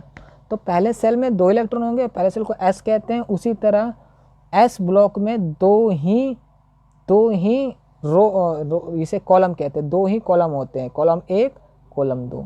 ठीक है, अगले सेल की बात आते हैं। अगले सेल को P कहते हैं, और P जो होता है ना, P में 6 होते हैं। क्या कहते हैं? P में 6 इलेक्ट्रॉन आ पाते हैं। ठीक है, P ब्लॉक में। उसी तरह देखो इसमें शायद 6 होंगे, 1 2 3 4 5 6। ठीक है, देखो 6। ठीक है, और इलेक्ट्रॉन जो है कैसे आप क्या नाम है अरेंज करते हो? तो ऐसे अरेंज करते हो, ऐसे। ठीक है, A1 2, पहला ऐसे क्लॉकवाइज घूमेगा, दूसरा एंटी क्लॉकवाइज, पहला क्लॉकवाइज दूसरा एंटी क्लॉकवाइज, पहला क्लॉकवाइज दूसरा एंटी क्लॉकवाइज। ठीक है, तो देखो, तो ये 3 ब्लॉक होते हैं P ब्लॉक में, पहला दूसरा तीसरा। तो इसमें 2 इलेक्ट्रॉन हो गए, 2 2 4 2 6। ठीक है, पर S में एक ही होता है, तो एक होता है, तो एक अप एक डाउन होता है। ठीक है, ये हाफ स्पिन होता है, इसका भी हाफ स्पिन होता है। ठीक है, एक पॉजिटिव स्पिन होता है, एक नेगेटिव स्पिन होता है, एक दूसरे को कैंसिल आउट कर देते हैं। ठीक है, तो चार्ज न्यूट्रल रह पाता है। ठीक है, बट अगर एंड में अगर पॉजिटिव या नेगेटिव स्पिन रह जाता है, ठीक है, तो फिर इलेक्ट्रॉन रह जाता है, फिर वो नेगेटिव और पॉजिटिव स्पिन का चक्कर पड़ता है, और तभी उसके पास चार्ज डेवलप हो पाता है किसी भी एटम के पास। तो ये थोड़ी गहरी लेवल की बात हो गई। ठीक है, और डी ब्लॉक जो होता है, डी ब्लॉक उसके अंदर 5 खाने आते हैं, और हर एक खाने में 2 इलेक्ट्रॉन होते हैं, जैसे कि मैंने आपको बताया है। ठीक है, तो 5 खाने आए हैं और 2 इलेक्ट्रॉन हैं डी ब्लॉक में, ऐसे 1 2 3 4, एक और 5, एक up down up down up down up down up down up down, 10 हो गए। तो इसके अंदर डी ब्लॉक के अंदर 10 क्या होते हैं? कॉलम होते हैं। तो देखते हैं 1 2 3 4 5 6 7 8 9 10, देखो 10 हो गए ना। तो डी ब्लॉक के अंदर कितने इलेक्ट्रॉन एग्जिस्ट कर पाते हैं? तो डी ब्लॉक के अंदर 10 इलेक्ट्रॉन एग्जिस्ट कर पाते हैं। ठीक है, ये क्या है? मॉडर्न इलेक्ट्रॉनिक कॉन्फ़िगरेशन है। ठीक है, आप जो 2 8 पढ़ते हैं ना, वो वाला नहीं है, 2 8 8 18, वो नहीं है। ये इलेक्ट्रॉनिक मॉडल कॉन्फ़िगरेशन है SPDF के साथ। किसके साथ? SP यानी ब्लॉक के साथ। ठीक है, तो जो ब्लॉक होते हैं बता देता हूँ, ब्लॉक कितने होते हैं? ब्लॉक होते हैं, एक S होता है, एक P होता है, एक D होता है, एक F होता है। ठीक है, 1 2 3 4, 4 ब्लॉक होते हैं। ठीक है, F में 14 होते हैं, F में 14 होते हैं। कितने होते हैं F में? 14 होते हैं। तो ये देखो, ये S ब्लॉक है, ये P ब्लॉक है। S में 2 आते हैं, कितने आते हैं? S में 2 आते हैं, P में 6 आते हैं, D में 10 आते हैं, D में 10 आते हैं, और F में 14 आते हैं। कितने आते हैं? 14, गिन ले, 1 2 3 4 5 6 7 8 9 10 11 13 11 12 13 14, 14 हो गए ना। देखो, तो आपको अच्छे से क्लियर कर दिया पीरियोडिक टेबल, और किसी भी एटम के साथ रिलेट कर दिया। ठीक है, कि कैसे होता है। तो S ब्लॉक में एक ही S में एक ही ब्लॉक होता है। ठीक है, इसके अंदर 2 इलेक्ट्रॉन एग्जिस्ट कर पाते हैं, और पीरियोडिक टेबल में ही 2 ब्लॉक होते हैं। P जो होते हैं 1 2 1 2 1 2 1 2, 3 डब्बे होते हैं। ठीक है, यानी 3 सेल होता है, यानी मान लो कि नंबर ऑफ सेल 3 है। ठीक है, तीसरी कक्षा है। ठीक, एक एटम की तीसरी कक्षा है, पहली दूसरी तीसरी। तो तीनों में ही ना जो एटम कुछ इस टाइप से अरेंज होंगे, 3S होगा, 3P होगा, और 3D होगा। ठीक है, यानी जो तीसरी कक्षा है, पहले तीसरी कक्षा में ही जो इलेक्ट्रॉन होते हैं सारे ऐसे थोड़ा ना लगे होते हैं लाइन से, ऐसे ऐसे ऐसे लाइन से कोई इलेक्ट्रॉन नहीं लगा होता। आप जो 9वीं 10वीं में पढ़ रखे हो ना, वो भूल जाओ। कोई भी इलेक्ट्रॉन ऐसे लाइन से नहीं लगा होता। अगर 18 के 18 इलेक्ट्रॉन भी है ना, तो 18 के 18 इलेक्ट्रॉन ऐसे लाइन से नहीं लगे होंगे, ठीक है। वो सारे के सारे ऊपर नीचे दाएं बाएं होते हैं अपनी एनर्जी के अकॉर्डिंग, ठीक है। कोई आगे होता है, कोई पीछे होता है, कोई उसके ऊपर होता है, कोई उसके ऊपर होता है, थोड़ा सा आगे थोड़ा सा पीछे, ऐसे लगे होते हैं, ठीक है। कहीं सोचो कि सारे के सारे लाइन से लगे होते हैं, ऐसा बिल्कुल नहीं है, ठीक। तो तीसरी कक्षा है, तो उसके अंदर तीसरी कक्षा में जो पी ब्लॉक है ना, पी ब्लॉक में 6 इलेक्ट्रॉन एंट्री मार पाते हैं। यानी जो 6 इलेक्ट्रॉन का एनर्जी लेवल है, ठीक है, वो देखेंगे कि क्या वो पी ब्लॉक के साथ मैच खाता है नहीं खाता है। अगर पी ब्लॉक है तो उसके अंदर हम बोल देते हैं जी ये पी ब्लॉक से एडजस्ट करता है, और उसके अंदर 6 मैटर 6 एलिमेंट 6 इलेक्ट्रॉन ये हैं, ठीक है। उसी तरह पी ब्लॉक पीरियोडिक टेबल के पी ब्लॉक में 6 कॉलम होते हैं, ठीक है। इसमें 2 कॉलम हो गए, इसमें 6 कॉलम हो गए। डी ब्लॉक में जो इलेक्ट्रॉन मौजूद होंगे वो 10 होंगे, ठीक है। ये सब सेल हो गए एक तरह से, सब सेल। एक होता है सेल यानी कक्षा, एक होता है सब सेल। तो एसपीडीएफ एक क्या हो गए, सेल के भी पार्ट हो गए, यानी सेल में भी कक्षा, जो सेल के भी जो अंदर जाएंगे तो सब सेल होगा। यानी इस कक्षा का भी और अच्छे से बंटवारा कर दिया गया है, ठीक है। जैसे वर्ल्ड हो गया, वर्ल्ड में क्या आता है, इंडिया आता है, ठीक है। पर इंडिया में भी तो स्टेट्स आते हैं, स्टेट्स के अंदर भी तो सिटी आती है। उसी तरह एटम के अंदर सेल आते हैं और सेल के अंदर सब सेल आते हैं, ठीक है। बंटवारा कर दिया गया इजी हो जाए। तो डी ब्लॉक में 10 इलेक्ट्रॉन एंट्री मार पाएंगे, ठीक है। जो 10 इलेक्ट्रॉन एंट्री मार पाएंगे डी ब्लॉक एनर्जी लेवल के अंदर, ठीक है। एनर्जी लेवल एक तरह से, ठीक है। तो डी ब्लॉक की एनर्जी 10। उसी तरह डी ब्लॉक में 10 कॉलम होते हैं, और एफ ब्लॉक में 14 कितने इलेक्ट्रॉन, मिटा देते हैं, ब्लैक ले लेते हैं, ठीक है। F block 1 2 3 4 5 6 7, up down up down up down up down up down up down up down, 2 2 4 2 6 2 8 2 10 2 12 और 2 14। तो एफ ब्लॉक के अंदर 14 इलेक्ट्रॉन रह पाएंगे एफ ब्लॉक एनर्जी वाले, एफ ब्लॉक एनर्जी वाले में, ठीक है।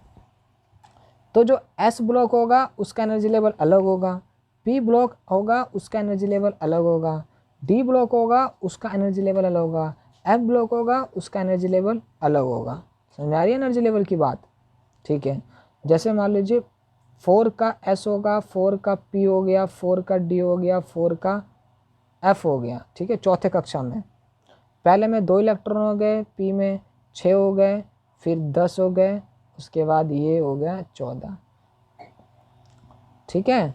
तो जो ये जो चौथे कक्षा के अंदर ये इतने इलेक्ट्रॉन मौजूद हैं, यानी फोर्थ सेल में कितने इलेक्ट्रॉन हैं, 6 7 8, ठीक है। 8 और ये 10 हो गया 18, ठीक है। और 18 और 14 कितने, अच्छा 12 32 हो गए, तो 32, ठीक है। तो 32, तो उसी तरह 2 8 18, ठीक है। ऐसे ही होता है ना, 2 8 18 32 या 36 ऐसे ही होता है, ठीक है। वो होता है 2n के स्क्वायर, ठीक है। अगर हम देखेंगे कि कौन से सेल में मैक्सिमम कितने इलेक्ट्रॉन आ सकते हैं, तो उसका फॉर्मूला है एक 2n स्क्वायर। तो 2 चौथे सेल में देखते हैं, 4 चौक 16 दूनी 32, ठीक है। जैसे कि मैंने पिछले अभी कैलकुलेट करके दिखाया कि कैसे 32 आ जाते हैं, ठीक है। तो चौथे सेल में, फोर्थ सेल में 32 इलेक्ट्रॉन आ पाएंगे, उससे ज़्यादा नहीं आ पाएंगे। तीसरे सेल में अगर हम इलेक्ट्रॉन ठूस के भरना भी जाए तो 3 3 9 दूनी 18 इलेक्ट्रॉन एग्जिस्ट कर सकते हैं, ठीक है। दूसरे सेल में 2 दूनी 4 दूनी 8, ठीक है। तो सेकेंड सेल में 8 इलेक्ट्रॉन आ पाएंगे, और पहले सेल में तो 2n स्क्वायर में 2n पहला हो गया, 1 का स्क्वायर 2, यानी 2 ही इलेक्ट्रॉन आ पाएंगे, ठीक है। तो ये फॉर्मूला अच्छे से डिस्क्राइब कर देता है कि कौन से सेल में कितना इलेक्ट्रॉन आ पाएगा, कितना इलेक्ट्रॉन आ पाएगा। ठीक है, तो आज ये इलेक्ट्रॉन में ही कहानी ख़त्म हो गया, बट आपको अच्छे से समझ में आ रहा होगा, ठीक है, कि कैसे इलेक्ट्रॉन डिसाइड हो पाता है किसी भी पीरियडिक टेबल में। तो पीरियडिक टेबल को मैं थोड़ा एक्सपेंड करके इसलिए बता दिया क्योंकि ये जानना बहुत ज़रूरी है। बहुत सारे कॉम्पिटिटिव एग्ज़ाम में पीरियडिक टेबल में ये इससे रिलेटेड सवाल पूछ लिए जाते हैं। ठीक है, समझ में आ गया होगा आपको। तो ठीक है, जो अगली वीडियो हमारी आएगी वो भी नील बोर्स पे ही होगी, और नील बोर्स ने अभी बहुत कुछ बताया है और इन्होंने अभी बहुत कुछ इन्होंने खोजा भी है। तो आपको सिर्फ नील बोर्स के बारे में नहीं पता चलता इस वीडियो से। इस वीडियो हम नील बोर्स के अलावा बहुत सारे कॉन्सेप्ट को आपस में कोरिलेट करते हैं, ठीक है, रिलेट करते हैं और आपके सामने प्रस्तुत करते हैं। तो ऐसा नहीं है कि अगर नील बोर्स के बारे में मैंने टॉपिक बोला है तो सिर्फ नील बोर्स के बारे में ही पता है। नील बोर्स बहुत सारे साइंटिस्टों से संबंधित थे, ठीक है, और बहुत सारी चीज़ें आपस में एक दूसरे से जुड़ी हुई है। तो सब कड़ी बाय कड़ी आपको बताते हैं। तो बने रहिए इस वीडियो के साथ, अगली वीडियो का इंतज़ार करें, ठीक है। और इस वीडियो में आपको अच्छी से अच्छी जानकारी मिली है तो सभी दोस्तों के साथ लाइक शेयर करना ना भूलें, और आपको सब्सक्राइब का बटन ज़रूर दबाना है और साथ ही बेल आइकन का बटन दबाना है, ताकि आपको बेहतरीन से बेहतरीन वीडियो जो मेरे द्वारा बनाई जाती है टाइम टू टाइम मिलती रहे। ठीक है, और फिर से बताता हूँ, फिर से बोल रहा हूँ कि शेयर ज़रूर करें, क्योंकि शेयर करते हैं तो नॉलेज आप तक नहीं बाकियों तक पहुंचती है, और बाकियों तक पहुंचती है तो ज्ञान बढ़ता है, और ज्ञान बांटने से बढ़ता है, कम नहीं होता है। ठीक है, थैंक यू, धन्यवाद।